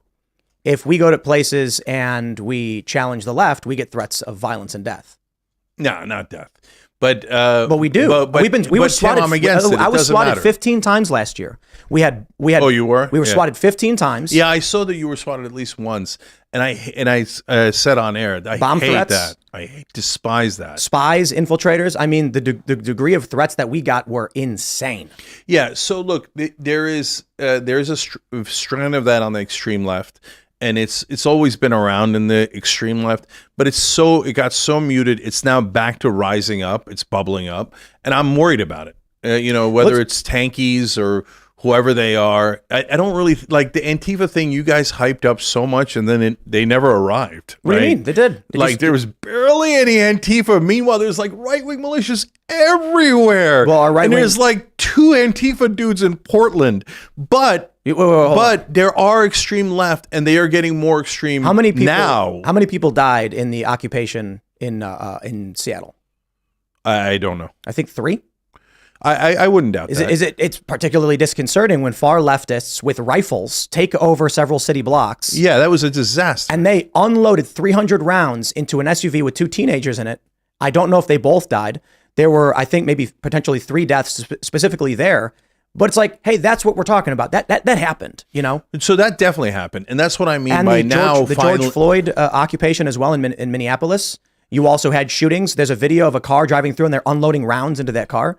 So there's a difference. There's so many nuances here, and I say both about the right and the left. So in the case of the George Floyd issues, the riots are different than the occupations, right? So the riots are great frustration, but then after the riots is the looting. And the looting is not frustration. That's just stealing. Okay. And then the occupations are not the rioting. They're usually white people. Okay. Yep. And White liberals. White liberals who are like zany extremists. And so if you're on the left and you think we're talking about you, no, we're not talking about you. We're talking about the guys who say that there should be no laws within this city block or within these X city blocks. And whenever you have no laws, you know what happens? Chaos. The most brutal people take over. Yeah, every time. And by the way, why do you think Hamas took over took over Gaza? Because when people are desperate and times are tough, extremists win. Do you know how many people died in the George Floyd riots? I don't. There's different estimates. The original estimates was around 34 to 36. I think it's been amended now based on people making arguments about what constitutes a death during the riot versus someone died while the riot was happening. But it's between like 20 and 30. So when you have nationwide mass protests over what I would say is arguably serious disinformation coming out of what happened with George Floyd, people fear terrorism. It's not disinformation, brother. I mean, we all saw it. Well, no, we need to clarify what I mean by disinformation. Okay, I'm not saying. So obviously, the dude Chauvin put his knee on the guy's neck, and this general area is like covering a large portion of his back. But the disinformation comes around the circumstances that resulted in that, the moral questions of what should be done, how it should be done, and the fact that what did happen doesn't warrant 30 plus more deaths and mass rioting across the country, which destroys more lives and burns down innocent people's buildings and homes. So, look, first of all, Chauvin killed George Floyd. He did it in a brutal way. There's no ands, ifs, or buts about that at all. Have you read the coroner's report? Yeah. And what happens, Tim, is that sometimes people die because they can't breathe because you cut off the flow of oxygen. And sometimes they die and they say they can't breathe. It's because they have a heart condition or some other condition. And when you compress long enough, they literally have the feeling that they can't breathe, and then they die. I don't disagree. My point more so is, are you familiar with the circumstances before George Floyd's death? Like what led to him being apprehended in the first place? I think he had like a fake $20 bill for which he was apparently. Then you shouldn't murder people over. But he was $20. behind the wheel of a car chewing on a speedball, which is methamphetamine and fentanyl. Okay, but Tim, what effing difference does it make? The question is, should the police? And I'm not telling you what you should believe. I'm asking you genuinely. Should the police remove a driver from a vehicle who is behind the wheel, who is chewing on a speedball? Yeah, the police have to use force to some degree. I get it. So there's a homeless guy down the street from me in LA who carries around a spear. All right. so I'm not in the crazy leftist camp who's like, hey, that's his freedom. Okay. No, right. So the cops at some point have to take the spear away. Lady down the street has a machete. Okay. Did you? So, but that doesn't mean that I want the cops to come and kill the guy. Well, with the spear. Of course. But did you watch the full body camera footage from start to finish of how it all went down? I believe I did in that case. It's a moral dilemma, and I think it's not at all a moral dilemma. It's not. It absolutely is. So Tim, you could drag him out of the car. You can't sit on his neck for 9 minutes, brother. That's obvious. I agree. I completely agree. Don't fight that. That's terrible. It's murder. I'm not saying that specific incident is the moral dilemma. I'm saying the entirety of the circumstance brings us to a bunch of serious questions that must be answered that have not been. No, I think it's look, I'll tell you, Tim, to the average guy, it sounds like you're excusing it. I know you're saying you're not because you're putting in the caveat that the 9 minutes was wrong and it was murder.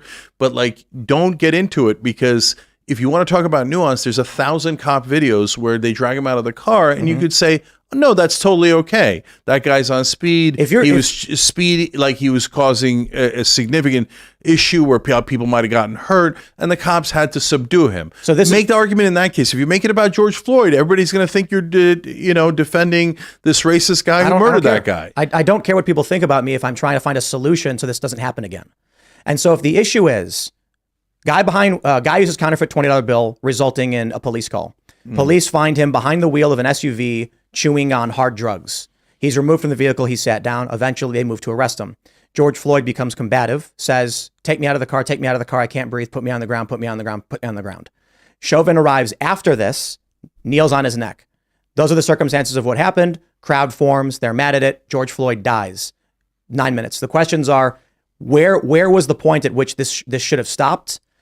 Should it have just? Why is that not super easy? The point it should have stopped is he should never put his knee on the guy's neck. They have training for it, and so then that's the training is wrong. Exactly, and then the answer becomes we dissect this. We say, okay, here's the point of failure, and so when you the problem is when you outright dismiss it and say you're racist. If you question it, you're siding with the racist guy. if people want to say that, that's fine. I don't care. It doesn't solve the problem. But Tim, you're purposely picking the worst case to talk about because it gets like my honest opinion. Sorry, but it's because you know that it's going to get more attention if you say it in the context of George Floyd. Let's talk about Ahmaud Arbery. Okay. I mean, these are the high-profile stories. That Ahmaud Arbery, the guy who got shot jogging in the neighborhood, is. I think jogging is a representation of your misinformation or your ignorance of the issue. Tim, this is why people think you're a radical right winger. That's fine, but if you don't know, why would you make the argument? So what do you mean I don't know? I know the case. The guy, the two redneck racist sons of bitches who murdered him said that he was in the house that was being built, which, by the way, apparently tons of people had come by to see, hey, how's the construction going? Wrong. Right? So do they know that he was one of the how's the construction going? Well, they don't know anything because he didn't steal anything. But okay? you're wrong. So, but they see a black guy at a construction site, Cenk, and they're like, let's chase that son of a bitch down and shoot him. I don't care what people think of me if I'm following the facts to try and figure out what happened and try and solve the problem, but you have already shown you don't know the case. Yeah, that's total horse crap. Go ahead, defend the racist guys who murdered him. Go ahead. How about I just describe what happened? Okay, yeah, go ahead. So a few weeks before the incident, a gun is stolen. But not by that guy. But hey, the racist thought it must be the black guy. How about the police then show a picture of him to various people in the neighborhood saying, this is our suspect of the burglaries that have been happening over the past several weeks? Except it wasn't, right? No, Ahmaud Arbery didn't do anything Arbery was wrong. the suspect. I never saw that, and that's my point. You didn't. Okay, so I don't believe you. B, I never saw it. C, there's. But you see the problem of no. You didn't follow the case. Okay, I'm not making a moralistic statement on what happened. So let's take your bullshit facts, so-called facts. Let's accept them as true, okay? So they show me a picture. Please come by my house and show me a picture of a black guy, and they say this might be a suspect in a robbery. Yep. If I see him, I'm not going to chase him down with a gun because that means that there's a high chance that we're going to get into a conflict and someone's going to die. That's a lunatic thing to do. Why did the guy who filmed it go to jail? The second thing I'm not going to do is look at any black guy in the neighborhood and go, I bet that's him, man. Let's go grab our shotguns. But I don't disagree. Okay. Why did the guy who filmed it go to prison? I think that what they stated in that case was that he helped to chase the guy down. It wasn't the filming that was the issue. It was that he helped to corner the guy in his car as well, and that's why he was an accomplice. So he didn't coordinate with him anyway. He saw the McMichaels chase after him, and so he said, I got to film this. He then gave the footage out, which showed what happened and resulted in the criminal charges, but they locked him up too. But he was an accomplice, brother. So I read the stories about how he worked with those guys. He agreed with those guys. He's a neighbor. So if he was just a random neighbor that shot it out of his window, why would he go to prison? Of course he shouldn't go to prison. But that's the point. He didn't coordinate with them in any way. So yet now you're nitpicking the prosecution in that particular case about the guy who shot the video. But why are you going out of your way to defend the most racist murderers in America? Then you shouldn't wonder why people think you're an extreme right winger, Tim. I'm keeping it real with you. I don't know who these guys are.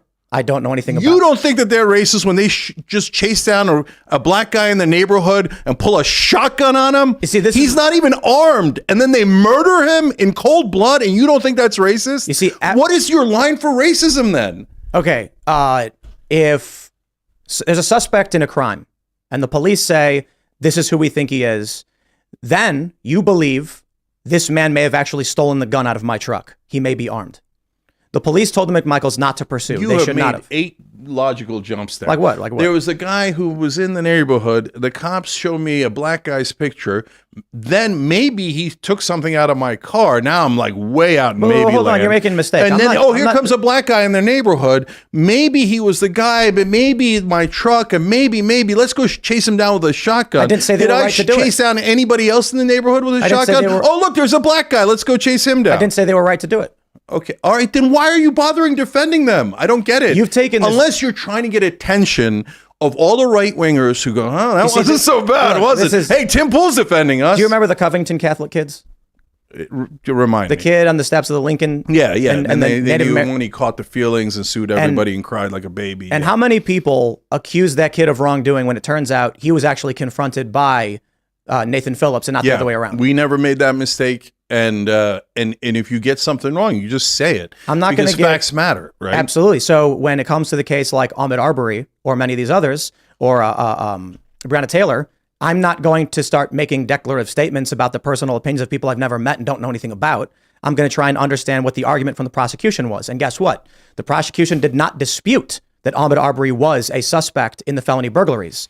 The prosecution argued that I don't care.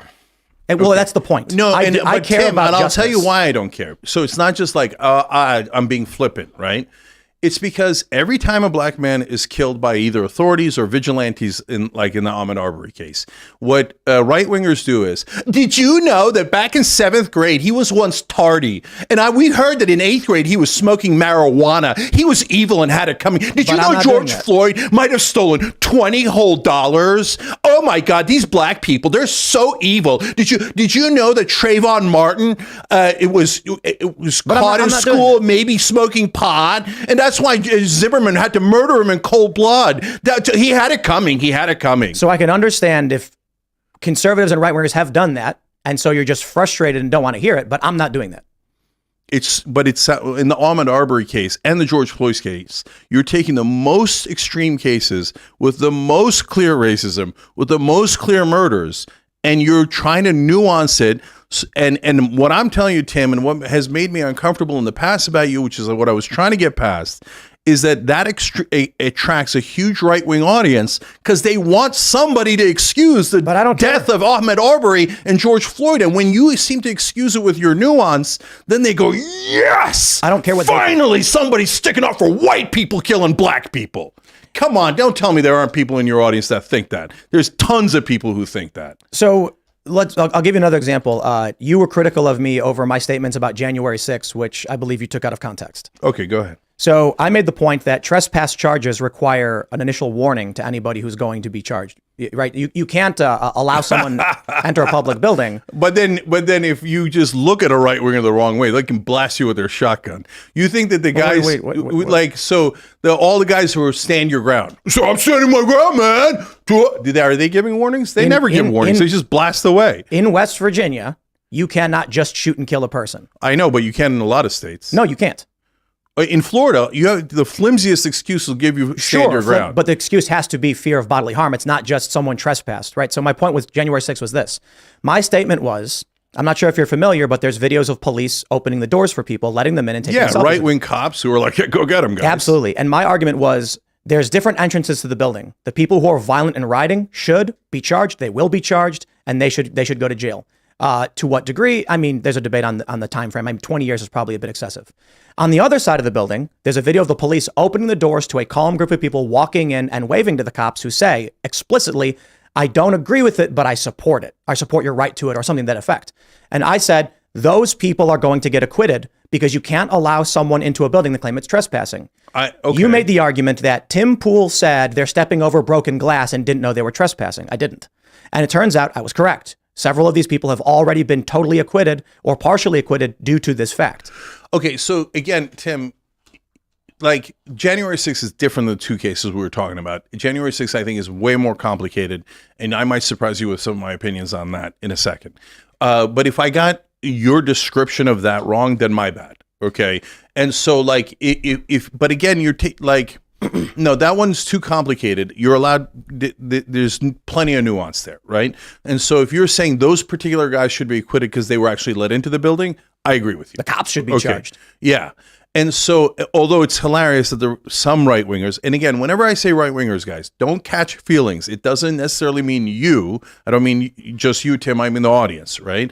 It could mean that there are other people in the right wing who feel that way. Well, I'm a left-winger, and I've told you 100 times about extreme left-wingers I don't agree with, okay? So in the case of the right wing being absurd on January 6th, is right-wing cops let the guys into the building, and then the right wing goes... Head on. And then the right wingers go deep state left wingers. No, guys. Yeah, I agree. That's not deep state left wing. It's just a right wing cop letting right wing protesters in. And people were saying they're Antifa because they're wearing hoodies, and I'm like, those are just right wing guys wearing hoodies. Yeah, it's just right wing guys wearing hoodies. Okay. Oh, but when it comes to these other stories, you get very angry. Let me do the nuance on January 6th. So, and it relates to the George Floyd riots.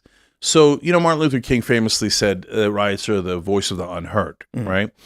And I think that that's definitely true in what happened after George Floyd, but I also think that there's some truth to that when it comes to January 6th, which you'll never hear anybody on the left wing say. Okay.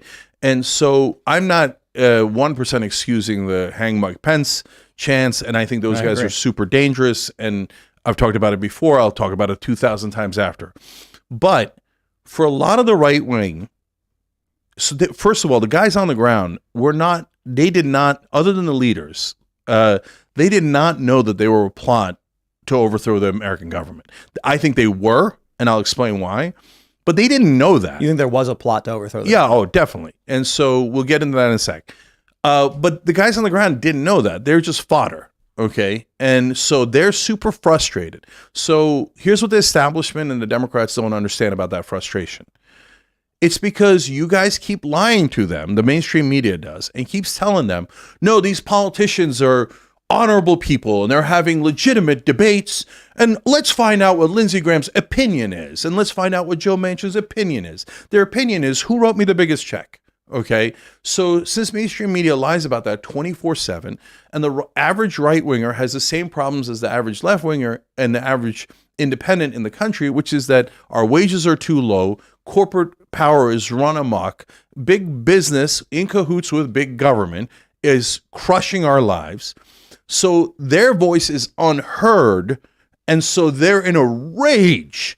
Now, Trump then takes their rage and misdirects it. But I understand the rage, and I understand that sometimes riots happen when your voice is unheard, both on the left, the right, the white, and black. So I'm incredibly consistent on that. Now, why do I think there was an actual coup attempt? Because the coup is not the riot. It's not like they were going to take the Capitol and keep it, and then we were all going to be like, oh, I guess the right wing has it now. Once you're in the building, you have the power. That's right. I guess the Oath Keepers are now the Secretary of State, the Proud Boy guys, the Treasury Secretary. No. But here was their role that they didn't know they were playing. So guys like Peter Navarro wrote a book about it. Steve Bannon brags about it all the time. Eastman, Cheeseborough, all those guys who are charged now in Atlanta wrote memos about it. One of the memos was called the Fraudulent Elector Memo.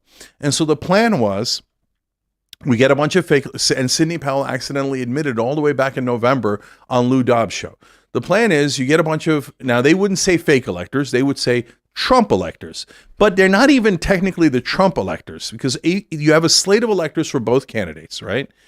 But the slate of electors for Trump would not go along with the coup attempt. So they had to find new random Republicans in the swing states. And they even did it in New Mexico, which was not even close, right? And these were the fake electors. And so the plan was delay the proceedings so that they cannot certify the vote. Plan A was have Pence say, I'm not certifying the vote. But Pence wouldn't do the unconstitutional thing, and he deserves enormous credit for that. And he nearly got murdered for that, okay? I mean, that is a Republican that had significant courage. And I don't think he's ever really gotten the credit he deserves for that. Now, you could disagree with Pence on everything else, and I do, right? But I give him credit where credit is due. So he was supposed to delay the proceedings. He refuses to do it. Trump is in a rage. Instead, they get the guys to bum rush the building so that it delays the proceedings. The next part of that plan was, then the Republicans are supposed to go in and go, well, I can't tell who won. There's no certification. We're going to bring it back to the states. And then at that point, the swing states had Republican legislatures. And so the Republicans in the legislatures were supposed to go, we now install the fake electors, okay? And that's a coup attempt, knowing that you lost the goddamn election. It's actually simpler than that. They don't need to go to the state legislatures. It would be the House delegations. No, that's the last part of the steps. When the state legislatures say that Trump won when they know he didn't win, by the way, more credit to Republicans in a second. When they say he didn't win, they say he won when he didn't.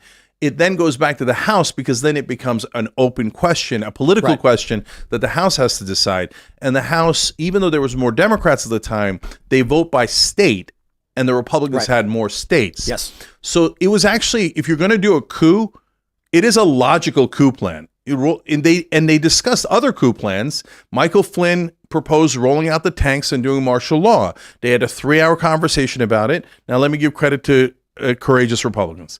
Even Trump administration guys who I despise, the reason Trump didn't roll out the tanks is because everyone in his administration that was in the room said, we will all resign immediately if you roll out tanks against the American people.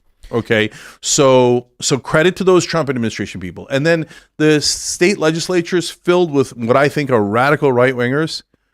The great majority of them said, no, we're not going to do the fake electors, and they deserve a lot of credit for that. Are you familiar with Texas v. Pennsylvania? It was the original jurisdiction lawsuit between Texas and Pennsylvania, arguing that several states violated the Constitution by altering the rules of the election, not at the legislative level, but through the judiciary and the executive branches. Mm-hmm. And so Texas's argument was, if Pennsylvania is acting in violation of the Constitution, it's subverting our vote in this process, and we want the Supreme Court to rule on this. Okay, and how did it turn out for them? The Supreme Court refused to even hear the case. Yeah. So this is a problem. This is what actually ignites fervor and expands the conflict. Thomas and Alito agreed that when a state has a dispute with another state, as per the Constitution, original jurisdiction means they must hear it. But the other justices just said, no, we won't. And so what ends up happening is the case expanded to include, I think, 48 states with like 24 versus 24 or whatever, or it was like 23, 25, where half the states were saying, we've got 5 or 6 states that have altered the rules of the election, but the Constitution explicitly states the legislation must handle how the elections are handled. So if a governor changes the rules or a judiciary rules on it, it's not gone to the legislature yet. The legislative branch must then, they have to vote on it. So Tim, they can bring that suit. There's no problem with that. They were all thrown out. My point is this. My point is this. If you've got people who are saying, how come the rules were changed in Pennsylvania? The lower court agreed that it violated the state constitution, but the higher court said, we're going to do it anyway. We believe it's acceptable. So then you have people across the country saying, whoa, hold on. If we're all agreeing to vote in this process and this state's even disputing amongst themselves, we need this adjudicated. And they said, no. Then what do you get? The language of the unheard. Yeah. So Tim, there's 2 different things here. So let's separate them out because it's really important. Did Trump actually win? That case was litigated over 60 times, and he presented him and his side allies presented 0 evidence. How many of those cases were dismissed on standing versus merit? A bunch of them, but a huge number of them decided it on the merits. That's not true. Oh, come on, Tim. Come on, Tim. And then in all the ones that they decided on the merits, how come the Trump side never presented any evidence? I guess it depends on the specific cases, right? No, it doesn't depend. They have no evidence. If we're talking... In one case, Rudy Giuliani had to admit, because he's a lawyer, he's going to get disbarred if he lies in court. And you could lie at a press conference 24/7, right. But once you're inside court. And they said, Mr. Giuliani, do you have any evidence to show that the election was stolen? And he's like, no. Because they don't have any evidence. They're lying. They've been lying the whole time. I agree the election was not stolen. Okay. Or it depends on how you define stolen, I guess, right? No, you could define it stolen in 1,000 ways that are BS. But it was not stolen, period. Some people argue that Pennsylvania changing its voting laws in violation of the Constitution is stealing an election. No, that's a nonsense argument. It's argument. So no, it's super important. It's super important because I don't want the right wing thinking that it was like, fraudulent election and Hugo Chavez or the ghost of Hugo Chavez and a kraken and a mule went in and changed the votes. No one changed the votes, period. And so because Trump and Fox News and Newsmax lie about it 24/7 and Fox News had to pay $800 million for their lies, people think that the election was stolen when it wasn't. You know what election was stolen? And then I'll tell you the reaction that happened instead when it happened in the left wing. 2000, brazenly stolen from Al Gore. So let me explain the details and then I'll relate it back to today, okay? So Al Gore not only won the popular vote, and nobody disputes that, but after the case was over and the election was over, all the news organizations went in and did a recount of the entire state of Florida. And under every kind of way of counting, Al Gore won the state of Florida. So he got flat out robbed. He won the Electoral College as well. But the Supreme Court in that case said, no, I don't care what Florida law is. I don't care that we've been making an argument for states' rights our whole lives. That liar Scalia, that piece of crap hypocrite, was like, yeah, did I say states' rights for decades? I mean, screw states' rights. You know what I'm saying? States don't have any goddamn rights. And they ordered Florida to stop the recount. They said, we don't want to know who won. because then we might find out Al Gore won. We don't want Al Gore winning. We just want to steal this goddamn election and give it to our buddy George Bush. And they outright stole it. Okay. Now, having said that, Supreme Court rules, the Supreme Court rules. We move on. Okay. Nobody rioted. The Democrats haven't been crying about that. Oh no, Al Gore should have been the president. Al Gore is actually the current president, etc. They let it go. It was a great injustice. And we noted for the history books, and I noted as an example here, but we let it go. We didn't go around going, no, Al Gore's still the president, and losing the goddamn minds that I see with the right. But in 2016, they did. No, they didn't. See, I'm glad you're bringing that up. See, that's another super important distinction, because Hillary Clinton whined about losing the election in 2,000 ways. Oh, it was the Russians. It was my dog ate my homework. Funded the Steele dossier. Steele dossier. The Bernie bros did it. Blah, blah, blah, blah. Because she didn't want to accept responsibility. And the establishment media didn't want to accept responsibility because they all loved Hillary Clinton.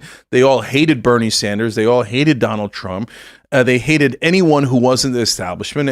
Hillary Clinton is the epicenter of the establishment. So they couldn't live with the fact that they were preposterously wrong. You know what got under their skin the most? Me. Because I told them, hey, you idiots, Hillary Clinton's going to lose. Go to Michigan. Right? And Bernie Sanders has a 12-point lead on Donald Trump, you morons, right? And they're like, no, I think the establishment is correct. I think America loves the establishment. But you know what it really was, is that to them, Bernie and Trump are effectively the same thing. Of course. Actually, they fear Bernie way more than they fear Trump. Probably. Yeah, and the reason is because Trump's full of crap. He's only in it for himself, whereas Bernie actually would change the system.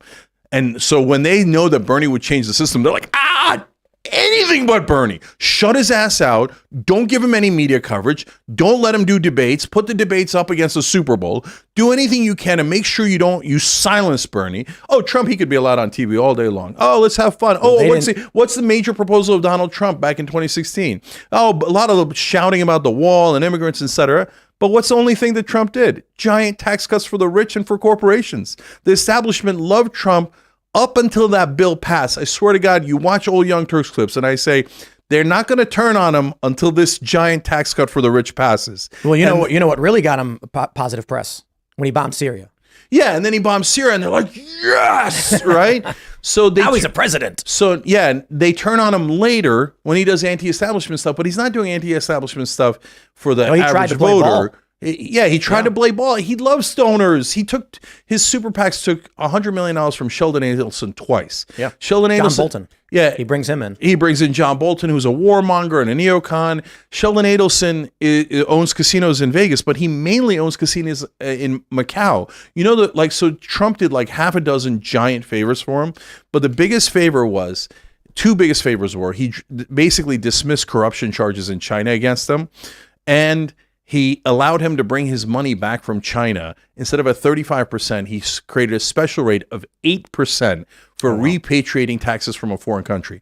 So a guy who, he's deceased now, but back then, a guy who had his main line of business in China had bought the U.S. president. He gave him $100 million 2 different times and totally bought him. And Donald Trump was 100% his bitch. His bitch so much that not only did he give him every single thing that he asked for, but he also made his wife, he gave her a presidential Medal of Honor. It's the highest honor America has, and he threw it in like a tchotchke. Like, oh yeah, if you act now, Sheldon, I'll also take your rando wife and give her a presidential medal, okay, of honor. And he's like, Sheldon's like, I was going to go 90 million, but I'll go the whole 100, okay? And so he purchased Donald Trump. He's just as corrupt as anyone else. He's just corrupt on his own behalf. But Bernie, he's not corrupt. So that's why the establishment's like, Trump we could deal with. What's Trump's new proposal now? Cut corporate taxes from 21 to 15. He's still blowing corporations to this day. Donald Trump has wanted to be part of the club for his whole life. He's a spoiled little kid. He never knew how to run his dad's money. He lost all his money. Everybody in New York laughed at him, and that made him so bitter. So he's just in it for himself. Who do you think we'd be better off with today, Biden or Trump? You think Biden? Oh, definitely Biden. I'll tell you why in a sec. But just to finish the earlier thought. So for all of Hillary Clinton's whining, she never said the election that there was fraud in the voting. that the election was stolen from me through the fraud in the voting, and it's an illegitimate election, and I should be Russia president. manipulated the votes. Yeah, but she didn't say I should be president. She didn't say no. She didn't say manipulate the votes themselves. She said manipulate the media. She said it could be stolen from you. Yeah, but so she didn't say me, but we know what she means when she said it. But Tim, did she ever say, "Hey, no, Trump didn't actually win the election. Yes. I'm the actual president"? Well, she said it was stolen. She never said that. She never, ever said that. I'm the actual president? No. Where's that dumbass Donald Trump has been pretending he won this entire time? Hillary Clinton was bitter about the loss, but she never made the claim legally or otherwise. Hey, look, Tim, it's a super easy thing. First of all, you can look it up, right? And yeah, I know the line, guys. Yeah. But that doesn't say the election is fraudulent. I'm the actual president. Here's a multi-year here's an investigation analogy into to that it being line. stolen. So here's an analogy to that line, even though Bernie never said it, but his supporters said it. So the primary was in 2016 was quote unquote rigged against Bernie Sanders. Okay. Now, how was it rigged? Because it's very important. So it was rigged in that they did as few debates as possible. They put the debates on when people would least watch them. They tried to take the oxygen out of the room for Bernie. And then if you remember, we broke the story at Young Turks that Donna Brazil took questions and fed them to Hillary Clinton in the debates. And then a huge part of it was they did a money laundering operation where these huge Democratic donors would give to the states, and the state parties would then funnel it into Hillary Clinton's campaign. So if you say that election, that primary election was rigged in that way, okay, that's fair. Okay. But if you say the votes were actually messed with, and a lot of Bernie supporters at the time said that, and we at the Young Turks came out and said, no, guys. Superdelegates. You don't have any, superdelegates is a different conversation. No, I know, but it's rigged against Bernie. But guys, understand how the mainstream media rigs things, because they rig things against the left and the right, okay? So it's important that you understand how they do it. So in that case, what they did was the superdelegates technically actually vote at the end of the process. And oftentimes, even if they declare earlier, they switch their votes. So, for example, a lot of superdelegates said that they were going to support Hillary in 2008, but in the middle of the campaign, they switched to Obama. And none of that was technical. Only at the end do they vote, do the superdelegates vote. But what the media did instead in 2016 was they showed the superdelegate count in every tabulation right from the get-go. So they'd be like, Hillary Clinton has a 468-0 lead on Bernie Sanders. This thing's almost over. You're like, wait a minute, nobody's even voted, including the superdelegates. You're just saying that those superdelegates declared for Hillary as a way of saying this thing's already over, Hillary Clinton's already won. So they're manipulating the voters into thinking that Bernie Sanders is doing a long shot campaign that is hopeless, and he's just a piece of crap who's trying to hurt the actual Democratic nominee, when these beloved superdelegates have already weighed in, right? Yeah. And so it is a fundamental deception, and mainstream media does that all the time. But it is not rigging the actual votes. And so that's where we drew the line and said, you don't have evidence of any votes being switched from Bernie Sanders to Hillary Clinton. A large portion of Democrats did believe that the Russians actually went in and flipped votes. Literally. I never saw anyone saying that on television, in print. I'm saying that there were several polls done where they asked voters, do you believe? And if the voters were misled by Hillary's over-the-top statements, then that's a shame on Hillary Clinton. But you can see it is fundamentally different. Because I'll tell you right now, there's people in your audience who are screaming at their screens right now going, no, it was actually stolen. They rigged the votes. Smartmatic and Dominion and the mules. And I saw a Dinesh D'Souza propaganda piece, movie, that convinced me that the votes were actually stolen. No, none of it was stolen. None of it. Never. Zero. And here, I can prove it now ahead of time. So, Tim, you're being reasonable and saying, no, it was not actually stolen in the votes. I've never said it was stolen in the votes. Okay, good. Okay, so that is factual. But, they lie. These NGOs run fake stories. You had this one group out of Stanford argue that I'm one of the super spreaders of election misinformation or whatever, when since Joe Biden won, I was like, guys, this is not true. Trump is not going to be reinstated. There are no Dominion weird switching. There's no German servers, but they just pump out lies in the media saying I claimed it anyway. Yeah. So now thing that I'll tell the right wingers that still believe Trump's lie is, all right, guys, you have a perfect opportunity, because when Trump goes to court I agree. in Atlanta and in the federal case on the actual election issues, so not the national documents and not the fraud in New York, but the ones that are actually about January 6th, right? He can win those cases very easily, because the core of the cases is they have to prove that Donald Trump not only lied about the election results, but knew that he was lying. Okay. So, but the good news is the defense to that is, I wasn't lying. It's true. The election was stolen. Here's the proof. Here's the proof. Yeah. So, and in fact, if you're a Donald Trump supporter and you really think the election was stolen, if Donald Trump does not present that evidence when it would free him and it would liberate him and it would prove you right after all these years, then you have to be livid at Donald Trump. Right? Oh, I mean, we've been talking about this for a while too. Like there are a lot of Trump supporters who are like, haha, they made a big mistake. Now Trump's going to be able to get the evidence adjudicated because they were dismissed before, but now they have to bring it in court. And I'm like, okay, well, let's see it. If the argument is you're upset with the procedure, like Texas v. Pennsylvania, I agree. We should have that argument over procedure. But this idea that, I keep hearing this one where they say, they pulled votes out from under the table and started counting. And I was like, and if you watch the full surveillance video, you can watch them put the votes there too. Yeah, you can it's just votes. You can watch the votes come in, get placed in the box, put under the table. At the end of the day, they then pull them out and start counting them. There is a video of a woman running the votes twice. There's a question of whether or not were the votes rejected from the machine, so she had to run them twice, or was she trying to count votes twice? And if that's the case, how is it possible to run the same vote more than once? They should be serialized or something. But those are things I think are worth having a conversation about.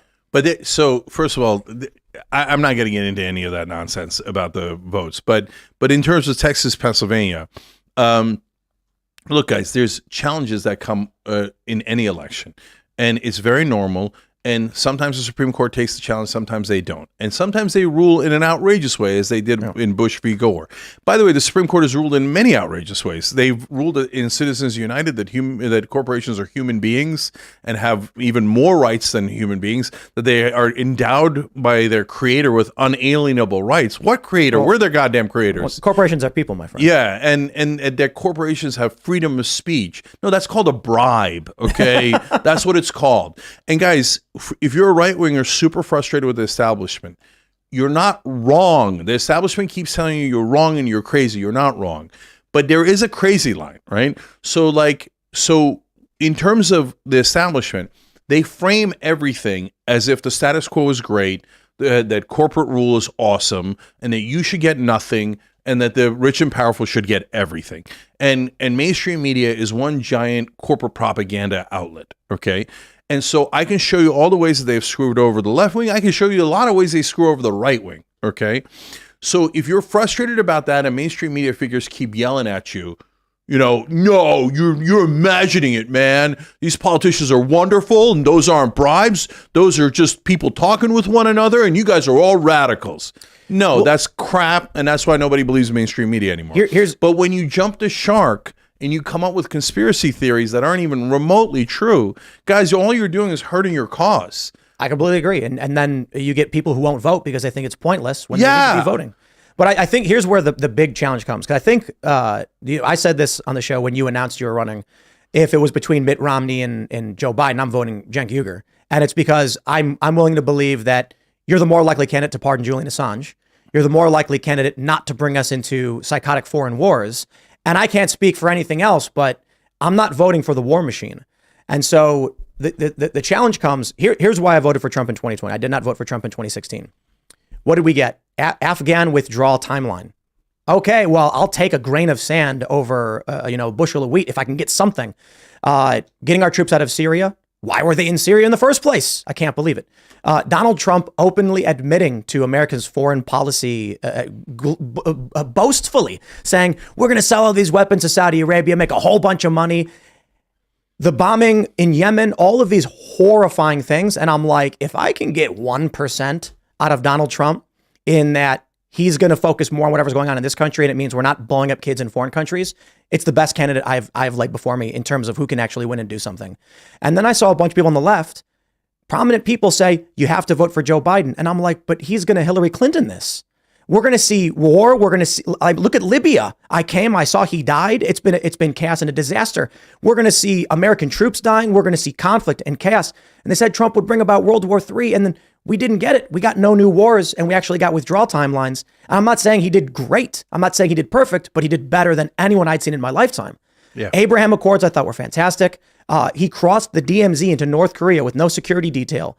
And I'm just like, holy wow. I'll take it, please. Just whatever Biden has to offer. It's going to be crony BS. It's going to be warmongering. It's going to be neoliberal, neoconservative war. Just give me whatever I can get. And now I see a lot of these leftists who were like, nope, we have to vote for Joe Biden. It's the only path forward. And I was like, oh, spare me, dude. I will take a bowl with no direction, smashing everything over the neolibs, over the Democratic Party. Yeah. So let me tell you why you're right about my positions, and obviously why I would be better, and I'm running against them. But then I'm going to tell you someone who could easily win that isn't me. Is it Bernie? Okay. And it's no, it's a Republican. Okay. So, so first off, on my positions, would I pardon Julian Assange? Of course. That's not even a close question. He should have never been hounded in the first place. So Trump's the reason Julian's in a worse position. Yeah. And so that's exactly right. Trump is so full of crap. It bothers me so much that people who are legitimately angry about what mainstream media has done, what corporate politicians have done, are gravitating over towards another con man. Okay. So Donald Trump, why on God's green earth wouldn't you pardon Julian Assange? Not only is Julian Assange never did anything wrong, he's as much of a whistleblower as anyone has ever been. Arguably helped Trump. Yeah, and then on top of that, he arguably helped Trump, okay? In fact, I thought he got too political, and I started to get mad at Julian Assange. But that never changed my opinion that he should be freed immediately. But real quick, I'll tell you why. And this is speculative based on meetings that had happened, but the general idea is Donald Trump had his people make Julian the offer. You give us your sources on this information and you're free to go. And Julian said, never. And they said, if we don't give it to us, we'll take it by force. Mm-hmm. And that's what's resulted in his arrest and extradition attempts. And Tim, even if that story is true and it's your speculation, but I'm okay with it. I'm okay with it. But even if that story is true, doesn't make it any better. It makes it worse. I know. I agree. Yeah. He should have been pardoned outright. Yeah. I mean, he should never have been charged. So I would bring back Snowden immediately. Like Snowden and Assange are American heroes. They're whistleblowers, although Assange is not American. Well, I agree with Snowden. Come back, no charges. But there is a distinction between Snowden and Assange. Assange is a journalist. Yeah, we can get into that, but it's not important. The point is that they revealed information about American wrongdoing, the government's wrongdoing, and that is a classic whistleblower. And they tried different paths to get it out otherwise. And Assange is a journalist, period. Right? So, okay, so that one's easy. Getting us into wars, of all the candidates, there's no question that I'm the one that is most likely to avoid war. Because I don't want any piece of it. After defense contractors, all they do is rob us. They get our sons and daughters killed. They kill tons of innocent civilians. And it's not about the killing. It's about the robbery.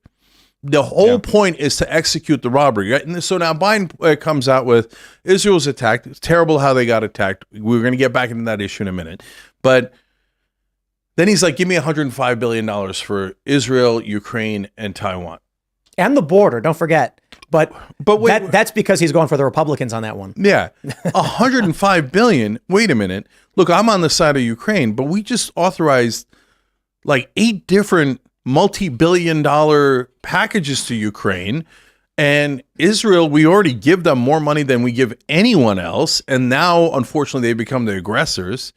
Taiwan, there's no war in Taiwan, right? So, no, this $105 billion is going to go straight into the pockets of the defense contractors. Yep. And then they're going to take out a small percentage and give it as bribes. I mean, campaign contributions to Joe Biden, Nikki Haley, almost every corporate Republican and almost every corporate Democrat. Okay. And those guys, in order for the criminals to make more money and to rob us even more, they'll start more wars. So there's no way in the world that I would do that. You see Nikki Haley skyrocketing. The media is praising her. Her polls are up. Of course. And she's on stage saying more war, more war, more war. Yeah. Nikki Haley is the most classic corporate neocon Republican you'll ever see. I have a Republican neighbor while I'm walking down the street. We run into each other. I say, "Hey, how's it going?" And he's like, "Yeah, I saw the debates." And he's still making up his mind whether he's going to vote for Trump. And he's in L.A., right? And he's holding down the fort. But I said, "How about the others?" He's like, "Yeah, they're trying to get us to vote for Nikki Haley." Not going to happen. She's awful. Not going to happen. So, and mainstream media can't see straight because they're in their bubble. And in their bubble, people that are corporate stooges like Marco Rubio and Hillary Clinton and Nikki Haley and Joe Biden are God's gift to humanity. They're like, who wouldn't love Marco Rubio?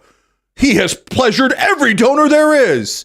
He is an upstanding Republican. Everybody who's going to vote for Marco Rubio. Then nobody voted for Marco Rubio. That's the one thing Trump and I agreed on. This is why I like Matt Gaetz. I mean, disagree with him on policy, totally fine. But he gets grassroots contributions. He rejects the PAC money, and he's told these stories about all of these people get into Congress and they're enjoying the parties. The big military contractors they got the private jets, they got the luxury vehicles, they got the $100,000 party in Vegas, and this is what our members of Congress get to enjoy when you bend the knee to the war machine. So, I have very nuanced opinions about Matt Gaetz. So, first, cenkforamerica.com. Okay. So, or if it's easier to remember, BidenIsGoingToLose.com. Okay. So if you agree that Biden's going to lose, send in $1 as a form of a protest. And I'm a proxy candidate for every other candidate to get in this race already. If you don't want the Joe Biden to lose and the Democrats to lose, which is almost certainly going to happen. Okay. Now for Matt Gaetz. So Matt stopped taking corporate PAC money and it made a giant difference. So for the Democrats, it didn't make any difference at all. They look at Matt Gaetz and they see the devil, right?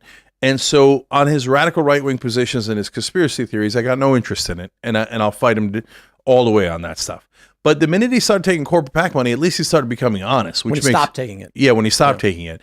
He and all I care is about honesty. You could be as right-wing as you want. That's called democracy, okay? Yeah, and I agree. So he introduced anti-corruption bills, and then Ro Khanna and AOC agree with him. Yeah, and right? and I loved when he said, "I'll give you concessions on the motion to vacate if you adopt Ro Khanna's reforms." I went on air and I said that's a great idea. Oh, we got to do it. Okay, people want that stuff. Yeah. So, and so you remember how I mentioned I come bearing revolution in the beginning. This is what I'm talking about: a revolution where we're not talking about left and right as much anymore. Now we did a lot in this, and I'm sure we have to by definition because it's a lot of times left versus right.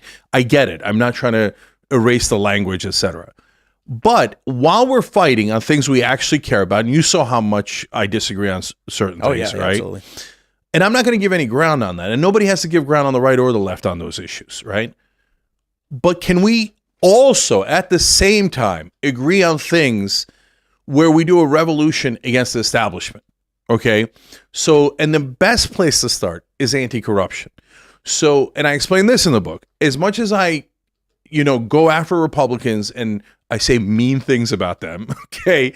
But I also explain there's a difference between conservative politicians or Republican politicians and Republican voters. And Republican politicians are 99% corrupt, and the Democrats are about 90% corrupt. I think it's inverted, but we agree on the let's just do the Venn diagram of 90% or 80% is corrupt. Yes, totally. Okay. So, and the reason that Trump won in 2016, or a huge part of it was, well, there's two main reasons. One, and the establishment gets this wrong. They think one of the main reasons is because he's racist, bigoted, etc. I think that gets some voters, but that's not why he won, right? He won because he's anti-establishment and the country despises establishment. And Hillary Clinton. Right. And Hillary Clinton is the most establishment figure. They don't despise Hillary Clinton for being Hillary Clinton. They despise her for representing the establishment. Okay. I'd have voted for Bernie.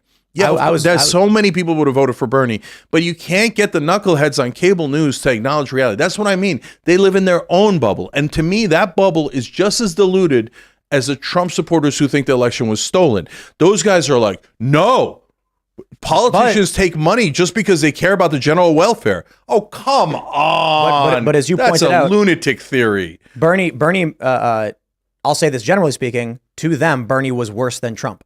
Definitely. Because like I said earlier, Bernie would have changed the system. And Bernie would have stuck up for the average guy. They hate anyone who sticks up for the average guy. It's not just that. You could make the argument that they more feared Trump for certain reasons, but Bernie took the party from them if he won. If Bernie won, he became the Democrat leader. And so their attitude is like, let Trump win so we can keep control of the Democratic Party and we don't allow outsiders to take us over. We may lose for 4 years in the White House, but we retain our cabal. Plus, we'll get corporate tax cuts. So it was and plus we'll get good ratings. Take what you can get from Trump. Right, because Trump's entertaining, we'll also get good ratings. So the corporate media thought it was a win-win-win for them. It's just that when Trump started doing things just on his own behalf instead of on behalf of everyone else, the corporate elitist crowd, right? That's when they turned on Trump. But again, if Trump had done that to stick up to the average guy, then I would have liked him. But he didn't. He only did it for his own benefit. So then that gets back to the question of if it was just Trump or Biden, right? And which then I'm definitely going to vote for Biden in that scenario. Oh, but why? I told you 100 bad things about Biden here, right? Because of the coup attempt. I'm not going to put a guy back in charge of our democracy who already tried to overturn our democracy, who already did a coup attempt against democracy. That is a fascist, and that is a guy I do not trust under any circumstance. The Democrats overuse the word fascist. Ron DeSantis is loathsome, but he's not a fascist. He did not try to overturn any democracy. He did not pass laws that make it impossible for democracy to exist. No, Trump is the only person who had a fake elector scheme that tried to execute a coup, and I would never, ever take that risk. And besides which, that guy betrayed our country. There's no way in the world you should ever vote for him. Well, so here's a big challenge. I'm I grew up in Chicago, traditionally liberal, pro-choice, pro-progressive tax, a whole bunch of these things that used to be associated with Democrats, safe, legal, rare, etc.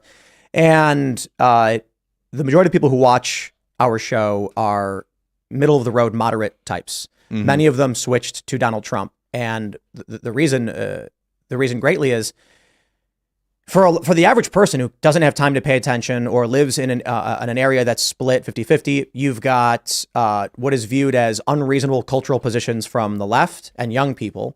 And then you've got who's right when it comes to, did Donald Trump try to steal the election or did Joe Biden? And I understand your position. And then I hear an inversion from the right. And of course, you'll assert you're correct, of course, and cite your facts. They'll do something similar. And of course, there is an objective truth. But for people who are in the middle, they're just like, man, I hear two sides bickering. Now, I understand there's an objective truth, but I don't see you being able to cut through to the person who's like, I don't want to hear the fighting. What ends up happening with Trump is you get this fervent, I will fire everybody revenge. I love that. You get no new wars. I hate that. That he's going to fire everybody? I think it's good. No, it's terrible because he's not firing the corporatists. He's firing like bureaucrats that are doing important jobs. No, I know right wing you think like there should be no government, but there is. I think there should be government. I'm for government. We need honest government. I agree. The problem is not that the government exists. The problem is that this government has become corrupted. Shouldn't we get rid of the corruption? The way you get rid of the corruption is you get rid of the corrupt politicians who are taking money from corporations. And if you showed me, hey, here's a guy who's a government bureaucrat, but he's funneling money to corporations in a way that is wrong, then of course fire that guy. But if you come in and you blanket fire everybody in the Department of Education, Department of Energy, Department of this and that, and then you find out, oh, Department of Energy runs the nukes. Oh no, we don't have staff to run the nukes, and we need staff to run the nukes. Well, so here's how I see it. I agree with you on the corruption. I think bureaucrats are part of that corruption. They're not. They're just bureaucrats. They barely make any money. But it's not about the money. It's about the continual. I think government is a good thing. I'm not an anarchist. Mm-hmm. I'm very libertarian leaning in a lot of ways, but I get in arguments with a lot of libertarians all the time. I think these positions don't make a lot of sense. But the issue is we need, let's just call it an audit then. Let's say. Oh, I would vote for an audit so quick. But like not just financial, but staffing audit. Yeah, but that goes to the core of the problem. Like if you gave me an honest person that's doing a staffing audit, I think we should audit the Fed. I think the Pentagon never passes an audit. They say, oh, we can't find $400 billion. Well, then I'm going to cut your budget by $400 billion because apparently you can't find it. I'm not going to give you money that you then later, oh, honey, I'm sorry, I forgot where I put $400 billion, right? So that, and by the way, you want to talk about corruption and bureaucrats. Actually, the number one cause for concern, other than politicians themselves that get corporate contributions, are the generals. because the generals almost all get hired by defense contractors after they retire. So they literally have millions of dollars on the line, and they know if they play ball, they're going to get rich, and they're going to have a house in McLean or Fairfax, Virginia. It's not going to be a house, it's going to be a mansion. And then NBC is going to bring them on and goes, "Oh, revered general blank, blank, blank says, well, we need to attack Iran right away." And then they don't explain. I mean, how does Lindsey Graham get reelected? The good people calling for bombing of Iran without evidence. Yeah, it's insane. The good people of South Carolina have to stop listening to their Republican overlords. And by that, I don't mean don't be a Republican. I mean, stop listening to the overlords, okay? So if Donald Trump or the local Republican dudes tell you that you should vote for Lindsey Graham, don't believe them. Actually, look at Lindsey Graham's record. Lindsey Graham's the biggest warmonger in America. Here's what I think. I'll give you an analogy. The establishment, the military-industrial complex, the massive multinational corporations, their cronies within government. I think the government mostly are working as employees for these individuals. They give them loans. To us, we are but chickens in a coop. And so they look at what we produce and what they can take from us. And you and I are pretty big roosters in that coop. But the one thing they really wouldn't like is if all the chickens and roosters got together and just jumped the fence. That's exactly what I'm proposing. And so they like having the chickens, peck at each other and stuff like this. So figuring out how we can, instead of arguing, instead of arguing on the cultural issues, which I think are important and, of course, make up a huge portion of both of our shows, I'm inspired by Matt Gaetz and Ro Khanna. Yes. And even AOC when she teamed up when they were trying to get that no more stock trading. Yep. If we can get that stuff done, we can argue all day and night about any of the books that are in schools. The first and foremost is, you mentioned it about Matt Gaetz. He stops taking corporate PAC money. He becomes honest. Imagine if we did that to every single member of Congress. Bingo. Now you have it. I've never agreed more. But I agree with you on Citizens United. The idea that you have super PACs where they can just say $100 million goes into their campaign. Wink, wink. We're not coordinating, but we know they are. 100% coordinating. They're such liars. Right. It turns it into, look, the right is livid at Pfizer. The left is livid at Monsanto, and everybody hates the military-industrial complex, and they are who buy the politicians through super PACs, 100% which basically violates what the intention of campaign contribution limits were supposed to be. So that's what I'm talking about. If we unite on that, and the reality is that 90% of the country agrees with me and you on this issue, okay? So the only people who don't agree are the people that are part of the corporate infrastructure, right? Yep. So the guys taking the corporate PAC money are the politicians. But remember, where does that money go eventually? It goes into, why do the politicians need all that money? Because they need to run ads to trick you into voting for them. So to trick the good people of South Carolina who do not want war, but they want them to elect Lindsey Graham that's going to start more wars. So Lindsey Graham has to buy a lot of ads that lie to the people in South Carolina about his positions. Now, where do the ads go? Oh, right. The money goes into mainstream media. So last cycle, they spent $17 billion in ads. So that's 17 billion reasons for mainstream media to lie to you and to pretend it's not corruption because they're the biggest benefactors of that corruption. I got a conspiracy theory for you. I think that if you and I and a bunch of other commentators said something like, let's stop focusing so heavily on the culture war issues. Obviously, people are passionate about it for reasons, and focus on these reforms, you'd be demonetized on YouTube overnight. No, I wouldn't. You don't think so? No. First of all, I know so because I've been saying that we should get money out of politics for a dozen years now. I formed Wolfpack to get money out of politics, wolf-pack.com. It's totally bipartisan. Republicans, go join Wolfpack. They'd love to have you. They want a real election reform. None of your Republican politicians are actually giving you election reform. Wolfpack actually does. Tell them more Matt Gaetz's. Yeah, more Matt Gaetz's, more Ro Khanna's, okay? And I also formed Justice Democrats. And our one rule in Justice Democrats, there was no litmus test on policy. There's only one rule. You're not allowed to take corporate PAC money. And so as much as you might, if you're right wing, you might hate AOC or Rashida Tlaib or whoever, right? But at least those guys, they never suck up to corporations. And they're loud, but they're honest. You might disagree with them on cultural issues, and I might disagree with Matt Gaetz on cultural issues, but they are honestly fighting against corporate power. You know, when it comes to Israel-Palestine, I think there's probably a position the majority of the left and the right would agree on, and that's we shouldn't be funding it or be involved. Yeah, the great majority of American people would agree, and almost no one in Washington would agree. Right. And they're trying to kick Rashida Tlaib out of town because they're like, oh, should we have to spend more money to get Israel? How dare Rashida Tlaib disagree? But right? That's the thing. I'm thinking about Rashida Tlaib and what everyone's upset about her stance and the statements she's made. And my attitude is, you know, we have these people on the show that have what I call Israel-Palestine derangement syndrome, where my attitude is just, look, man, I'm America. Right? I'm an American citizen. I don't know about generational conflict over there. I don't want anyone dying. I don't want civilians dying. I don't want kids dying. Ain't nobody's talking about Myanmar or Burma, whatever you want to call it, which is another generational conflict, 1948. And so what if we all agreed we just shouldn't be involved anymore? We shouldn't send our warships. We shouldn't send funding. I think neocons and neolibs would start freaking out, panicking. Yeah. And then the average Trump supporter and the average progressive is going to be like, agreed. Yeah. Like, let's not argue about the conflict of the region. Let's argue about why we're spending money on it. Yeah. So let me make some distinctions. But overall, I agree a lot with that. So first of all, and then I'm going to come back to the Republican that could win easily. Yes, I wanna hear but that. meanwhile, jankforamerica.com. So in terms of Israel-Palestine, so we send more money to Israel than any other country, but I'm not really sure what we get out of it. Right. And Holy Israel, war? And Israel is already pretty wealthy country in the context of all the countries in the world. Like they're in the upper echelon. So it's like, why are we sending money to a country that's already wealthy? It's not like they need the charity. Like, hey, you know what? There's a terrible drought in Botswana. We send money. Okay, we're humanitarian. We're the good guys. God bless. But it's not like Israel needs that. They're already incredibly wealthy. They're not the wealthiest country at all, but they're in the upper quarter, upper 10%, etc. So we don't.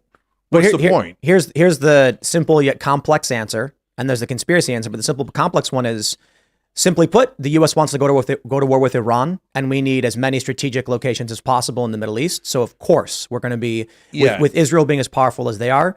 Why do we want to go to war with Iran? Has a lot to do with oil and energy, which is why we surrounded Iran with Afghanistan and Iraq. Look at a map. We invaded two countries to surround Iran. John Bolton said under Trump, we will be celebrating in Tehran in next year. He didn't get that. And then you look at the Qatar-Turkey pipeline. The U.S. and Western interests wanted a pipeline from Qatar through Turkey and Syria into Europe to compete with Russia. A lot about energy and economic expansion. And so this results in massive conflict in the Middle East, where we say we want control of Iran. There's a strong reason for the U.S. in that capacity to defend and fund and secure Israel. And then my favorite, which has just popped up more recently, is the more conspiratorial answer. And it's that Jewish people and Christians believe the Holy War is coming, and they want to make it happen so that the Messiah returns.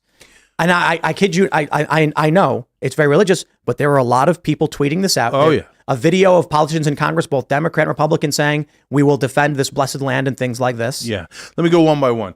So first of all, Jewish people don't want Armageddon or any of that stuff. You have to leave them out of that equation completely. In fact, in that cuckoo for Cocoa Puffs scenario that the evangelical Christians believe, almost all the Jews die. So there's no way the Jews are in favor of that. The Israel's not in favor of that. But does Netanyahu use our religious nuts in this country for his own benefit? Yes. Did Ariel Sharon? Yes. Okay. And when asked, Sharon would say, of course, I don't agree with them, but if the schmucks are going to send me money, I'm not going to disagree, okay? I'm going to take their money. So the evangelical Christians, yes, it's not all Christians, it's not all right-wing, it's not all white people, let me give those standard but important caveats. But there is a percentage of the country that thinks, hey, the end times require Israel to exist, for the Al-Aqsa Mosque to be destroyed, for Israel to control the West Bank and Gaza, and then praise Jesus, he returns and murders everyone. And only the true believers are sucked up in a giant vacuum into heaven, and everyone is killed in a bloody slaughter like no one's ever seen before. And we rejoice, and we look down from heaven at all of you lying in blood with your babies and grandmothers murdered all over the world and go, yes, praise the Lord. Well, you guys are sick. That's a sick fantasy. It's not going to happen. You're cuckoo for Cocoa Puffs. But that's by the the way, in that scenario, Israel gets obliterated and almost all the Jews die. Okay. So No one in their right mind should be rooting for that. It saddens me that a significant percentage of this country is mentally ill and believes those kind of apocalyptic revelations that no one actually said. Jesus never said it. It's totally made up by con men, American preachers who just wanted to rob you blind. The last person on earth you should trust is a preacher, and that is true of all the religions, not just Christianity. So imams coming around telling you how holy they are, and then they go, "Oh, take a suicide vest." No, you first, dick, and then and then we'll talk about it, right? Well, let's talk about the Republican. So unless you wanted to wrap that up. Yeah. So, but to wrap up Israel. Look, right now there's a slaughter going on in Gaza, and it's mass relocation. 3 times as many civilians killed in Palestine. Those civilians' lives matter too, and they have to end the occupation. It is immoral. It is wrong, and America should never spend money backing an occupation. It is morally wrong, no matter who does it, under what circumstances. I want Israel to be a peaceful country that we all love and cherish and visit, and to have a safe environment, okay?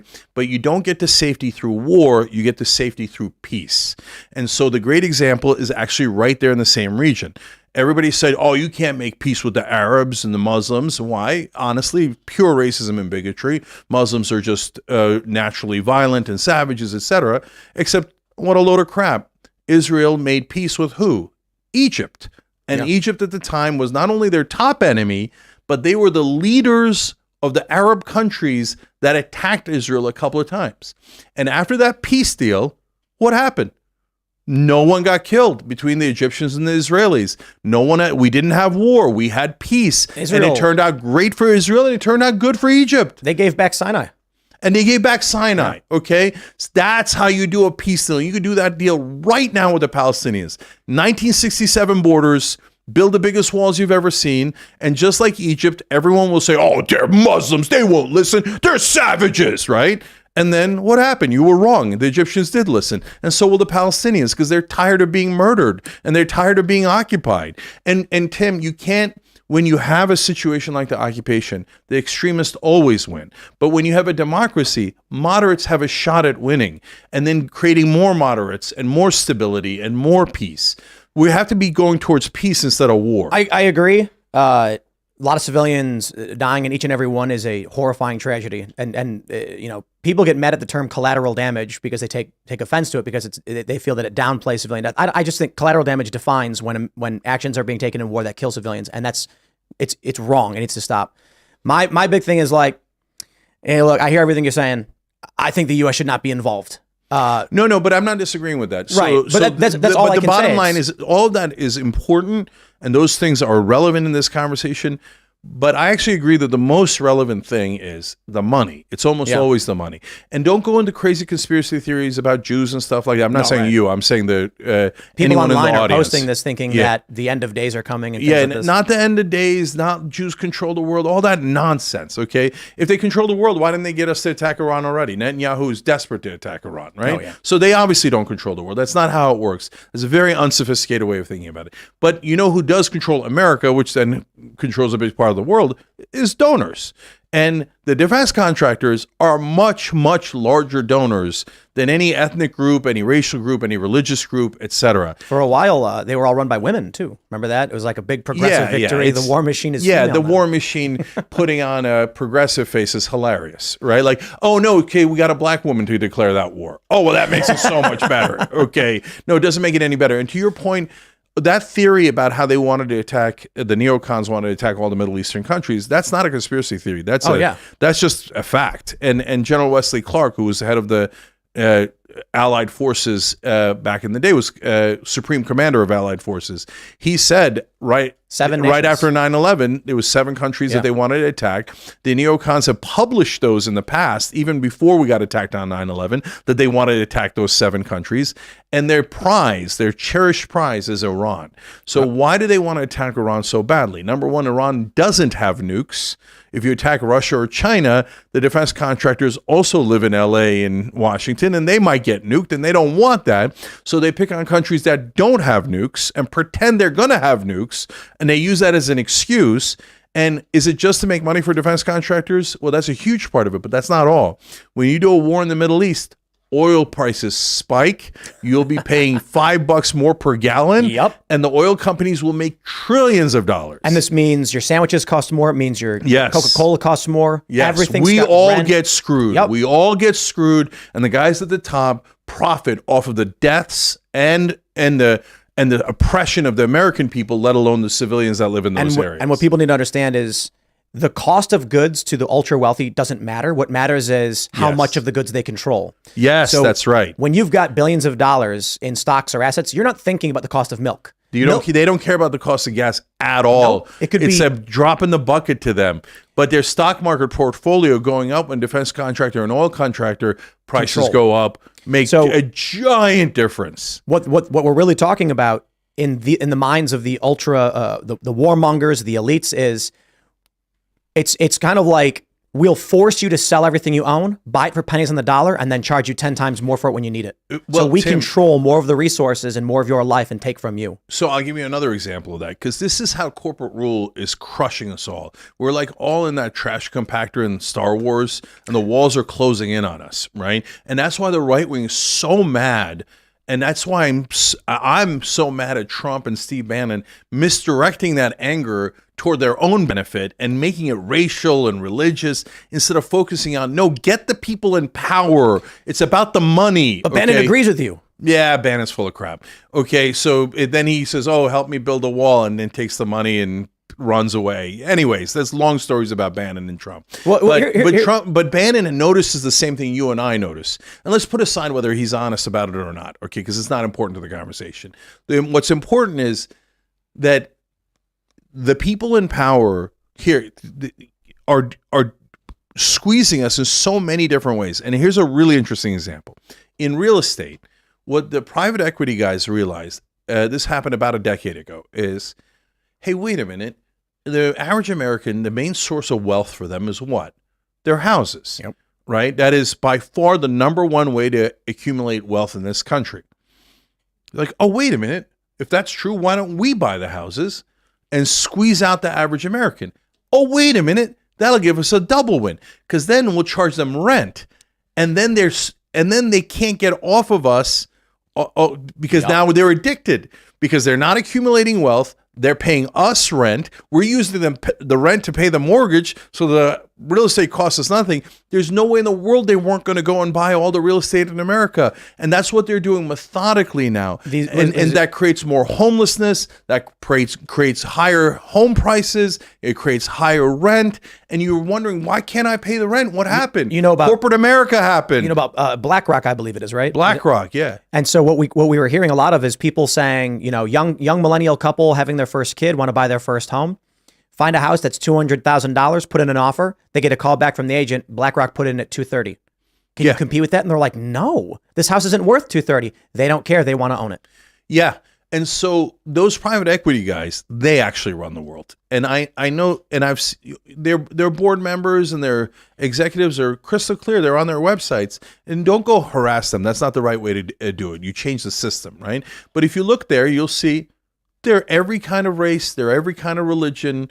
They got black folks, white folks, Jews, Muslims, Christians. Very diverse ripping. They're very diverse in ripping us off.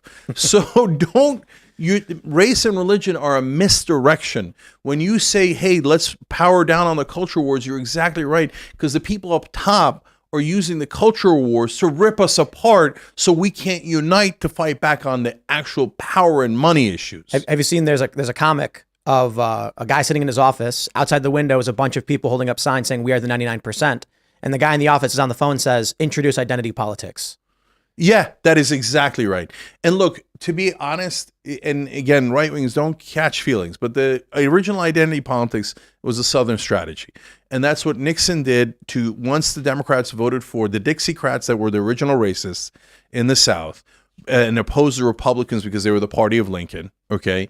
Once Lyndon Johnson browbeat them into voting for the Civil Rights Act and the Voting Rights Act, Nixon and Pat Buchanan said this to me on MSNBC, okay, executed the strategy of let's go get those Southern voters. Now, the part they leave out is the Southern voters who don't want integration. They wanted segregation. Now, that's back then. It's not on you today Don't take it personally, okay? But that launched identity politics. And then the Democrats jumped in with 2 feet. And they're like, okay, I like this identity politics. Because that means if I am X, Y, or Z, name the group, right? Then I am owed something, okay? No, but wait a minute, brother. What do you mean? Like, Ben Carson's black. He's not owed anything. What do you, like, I'm not going to make Ben Carson the Democratic president just because he's black. So why would I take your corporate stooge who happens to be black and say, oh, okay, then good enough, just because they're black? It's a trick. Yep. And so when you say Jim Clyburn, who's one of the most corrupt members of Congress, is corrupt because he takes all this corporate donations and he serves those guys, they go, how dare you, Jim Clyburn is a respected elder African-American fighting for civil rights. You look into his record, he actually almost did nothing on civil rights. He's just a corporate dude who happens to be black, right? And they use it as an excuse. You're not allowed to attack these people. They won't call you sexist and racist. I mean, they even did it to Bernie. They even called Bernie anti-Semitic, okay, even though he's Jewish. Okay? Very Jewish. And so there is nothing that they won't stoop to. And it's a cudgel and a weapon that mainstream media and corporate politicians use to distract us, to get us to fight each other instead of focusing on money and power. JenkForAmerica.com. So who's the Republican who can win? Well, it does depend on one thing, which is me winning my court case. Okay. Oh, I see. But you bring in Arnold Schwarzenegger. Okay, hear me out. All right. Hear me out. So Arnold doesn't agree with this election is stolen. Arnold's not a Trump guy. Okay. But he is a Republican in 2 very important ways that today would resonate. And I wish that a Democrat would do it instead. Okay.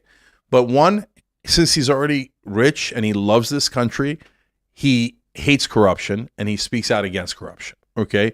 Boom, you're going to win already. Okay. You're a non-objectionable Republican against corruption. You're going to win in a landslide if you ask me. Okay. But hold on. It gets better for you guys. He's also hates the crime that has risen in places like California and in the big cities like New York, Chicago, etc. Right?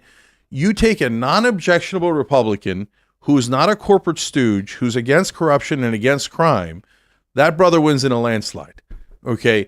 Now, I think that's a stone cold reality. I don't know. I don't want a Republican to win, but I'm telling you the reality of my political analysis. Bigger picture, perhaps you're correct. Smaller picture, that he said, "Screw your freedom." Do you remember that? That was bad for him.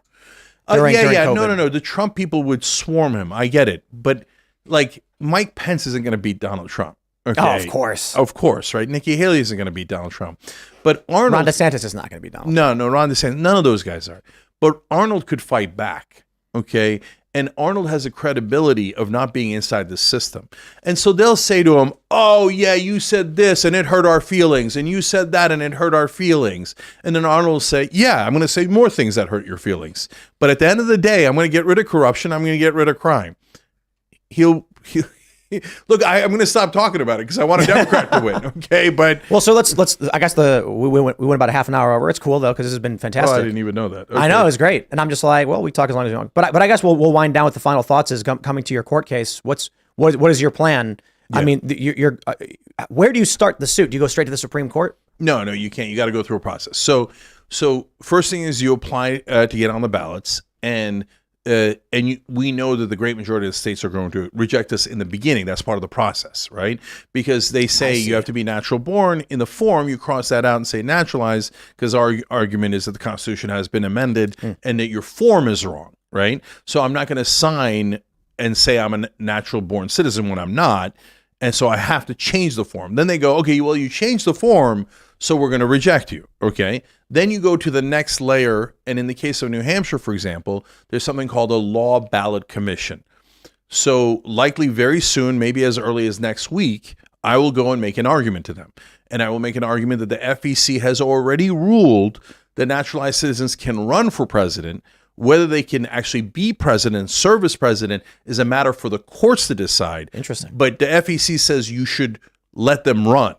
So one, we're going to make an FEC argument. Number two, we're going to make a 14th Amendment argument.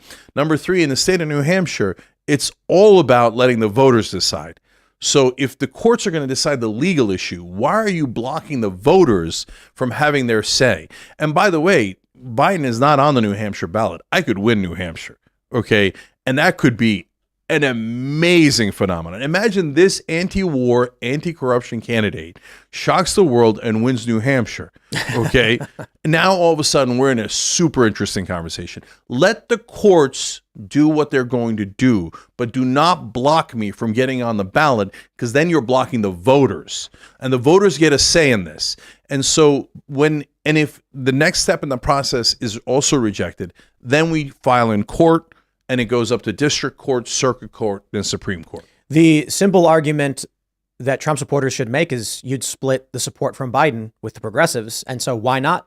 I mean, my website, you're at least running for it. Yeah. I mean, my website's called bidenisgoingtolose.com. Okay. So like I said, give $1 there if just as a protest, right? Let the guy go on the ballots, let the courts decide if he's eligible or not. And because it's elections, the courts expedite. And so they will decide before you get to vote. But so the bureaucrats doing the ballot forms shouldn't be deciding. The courts and the voters should be deciding. I think people on the right, I think everybody in this country should have this conversation right now. I brought up early on, who would they rather have? Cenk Uygur for president, or a person that was born in California through birth tourism, who was raised in Beijing as a loyal CCP member, but by being born on this soil of the United States, they can run for president. I think everyone's going to be like, oh man, like a lot of conservatives say neither. But I'm saying if you had to choose, you'd realize you're better off with someone who was raised in this country, who believes in this country, even if you disagree on their politics, over someone who was literally raised entirely somewhere different. Which brings up a really interesting question of, I see what you're saying with your argument with 14th Amendment. If the argument then is to go in the entire other direction, which is to remove birthright citizenship, meaning you have to be born of American parents, well, then all you're doing is separating it by generation. Then you'll get someone who was born through birth tourism, who gets raised in China and then has a kid, and that kid's never been in the United States, but they now have the right to be president. Something is broken there. And I'm not saying that you are correct completely. I'm saying this situation I've brought up needs to be answered by the American people and the courts as to how we address it, because it exists. Tim, that's exactly right. So that's why when people say like, oh, you're doing an illegitimate run. No, guys, if someone doesn't run, that injustice can never be addressed by the court. And it can never be addressed by the justices. By the way, I'm not like, there's 25 million naturalized citizens. So, and tons of them are Republicans, tons of them are right-wingers, especially for immigrants that come in, hard work, family values. A lot of them have conservative traditions, backgrounds, etc. And we're saying, like you said, someone who was born here but never lived here can become president. But those Americans who chose to be Americans, who love America and came here because they love America, shouldn't be allowed to run. That is not a bureaucrat decision. That is a courts and voters decision. A question for many on the right, too, would be, who would you rather have as president, Joe Biden or Dinesh D'Souza? Mm-hmm. And everyone's going to be, but we love Dinesh, but he's not born here. But then you get Biden. So I'm not coming here to give a moral position that I think we should change it or that you're right. I think these questions should be talked about. People should have the conversation and explain why it is they believe it should remain or be amended as such. But I do think that there is a very important question, as many on the right are concerned about birth tourism in the United States. Well, now you're creating that is a path towards people who are absolutely loyal to other countries coming in here and asserting the right to be president, when there are people who are not born here who many on the right would absolutely agree are much better candidates. Look, we haven't said the one name, and I'm afraid of saying it because I don't want people thinking that I agree with this guy or I want this guy to run. Okay. But there's another naturalized citizen whose name is Elon Musk. Okay. So I don't know about Elon for president. No, I don't want him. I don't want him as president. I don't want it, etc. So, but my guess is it's that a lot of people would say, why can't Elon run? What do we think? Elon's actually secretly loyal to South Africa and going to turn us over to the South Africans? Is Arnold, after all these years, going to somehow turn us over to the Austrian Empire? Like, this is absurd. It's totally, utterly absurd. Let alone all of us on the left that are naturalized citizens and members of Congress, etc. This will change when we run into someone raised in China, never spent any time in the United States, announces they're running for president. You're going to see a lot of people be like, well, hold on. That's not what we meant. It's like, well, no, that they're following the rules. So again, I mean, I think we have to have a conversation about what our intention is with the Constitution as it is written. Ultimately, I think it's going to require, I think you make an interesting argument. The 14th Amendment has already stated naturalized has those rights. The purpose of the 14th was basically at the end of slavery to say, this country must recognize all of these individuals have the same rights as everybody else. So, but again, I'm not here to answer this for everybody, but I certainly think someone's gonna have to have that conversation soon. Yeah. But, so last thing on that, Tim, is think about why they put naturalized in the 14th Amendment. So for the people saying it's in the Constitution, the 14th Amendment is also in the Constitution, and the amendments win because they're amending the original Constitution. But why did they put the word naturalized in there? Because the slaves were not natural born citizens.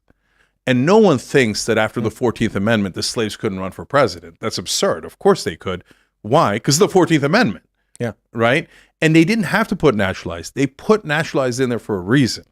So it's actually on the plain meaning, which is how conservative justices are supposed to decide cases. On the plain meaning of the 14th Amendment, it's an open and shut case.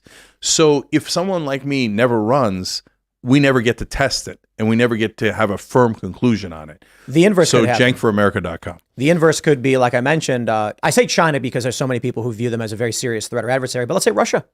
The inverse could be someone who was born here of Russian parents on vacation, and within a day of being born, they fly back to Russia. The kid grows up never speaking any English or knowing anything about America, and then one day arrives and says, I was born here, and so I'm going to live here now so I can run for president. You're going to have people being like, wait, hold on a minute. But I will give a final thought on this too.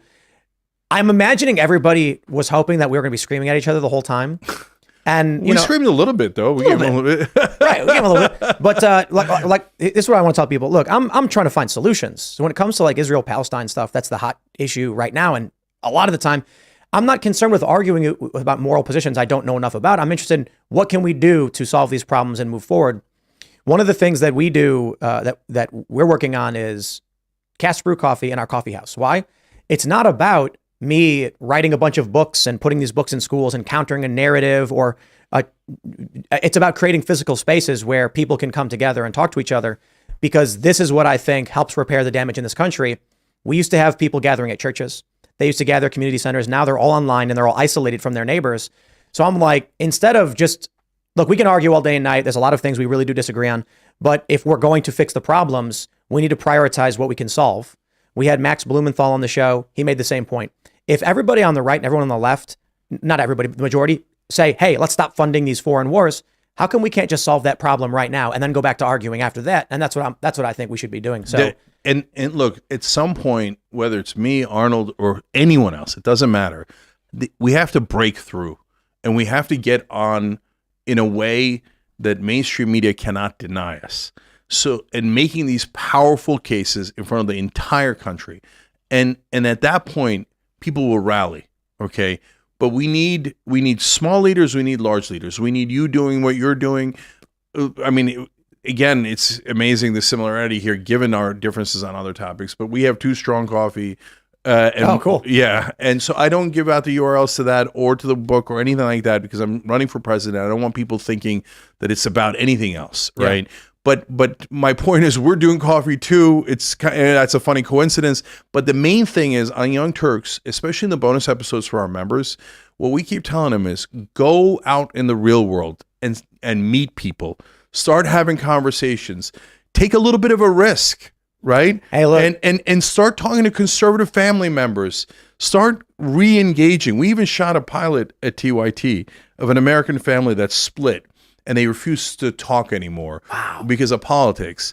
And we brought them back together. And we're not trying to split them up. We're trying to bring them back together. And it's an analogy for the American family. And what split us apart was media. They got us to fight on culture wars. They got us to hate each other.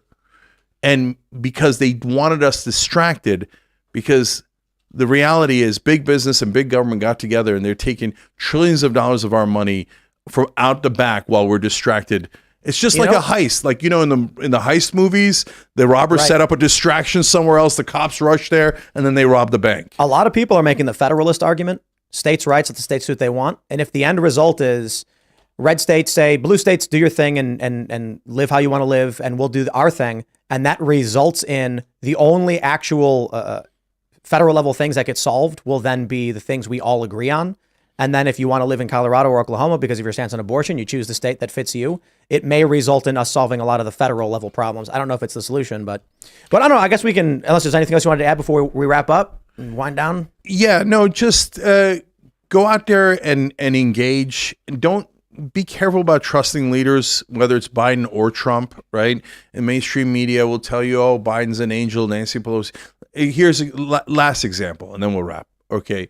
Like in the old days, the Republicans told you, trust Mitch McConnell. And then the Democrats and mainstream media would say, no way, he's taking $1 billion from corporations. He's evil, right? And we all agree Mitch McConnell's evil, right? But the Republicans would defend him. And then you turn to Nancy Pelosi. She's taking the same exact $1 billion, okay? Yeah. And then corporate media tells you, the Democrats say, she's an angel. But they got Democrats to believe it. Like that when Nancy Pelosi and other corporate Democrats take corporate money, oh, they're not going to help those guys. They're just doing it coincidentally. Yeah. No, brothers and sisters, I hate to break your heart because you like these people, right? The Democrats love Pelosi and Biden, and they have this emotional attachment to them. But $1 billion is $1 billion, and ExxonMobil and Pfizer don't give you money for your health. They give it to buy you and to bribe you. Well, so it's the same for Pelosi, the same for McConnell, and I give the right wing credit here. You guys got onto McConnell and the rest of the phonies before the Democrats have fully figured out that their side is filled to the rim with phonies too. Yeah. Right on. This has been a blast, man. Thanks for hanging out. I really do appreciate it. Thanks for having me, Tim. I appreciate it. JankForAmerica.com. We didn't do a WWE style screaming match like everybody wanted, but I think this is more important, and I hope that I hope we can solve problems and bring people together. And I want everyone to disagree with everything every stance you've had that they disagree with. And I want them to recognize if we can agree on anything and solve those problems, let's get that out of the way. And if that's, World War III, I think is a great thing to try and avoid. So anyway, thanks for hanging out, man. Thank you, Tim. Appreciate it. And for everybody, thanks for hanging out too. This was fun. We'll see y'all next time.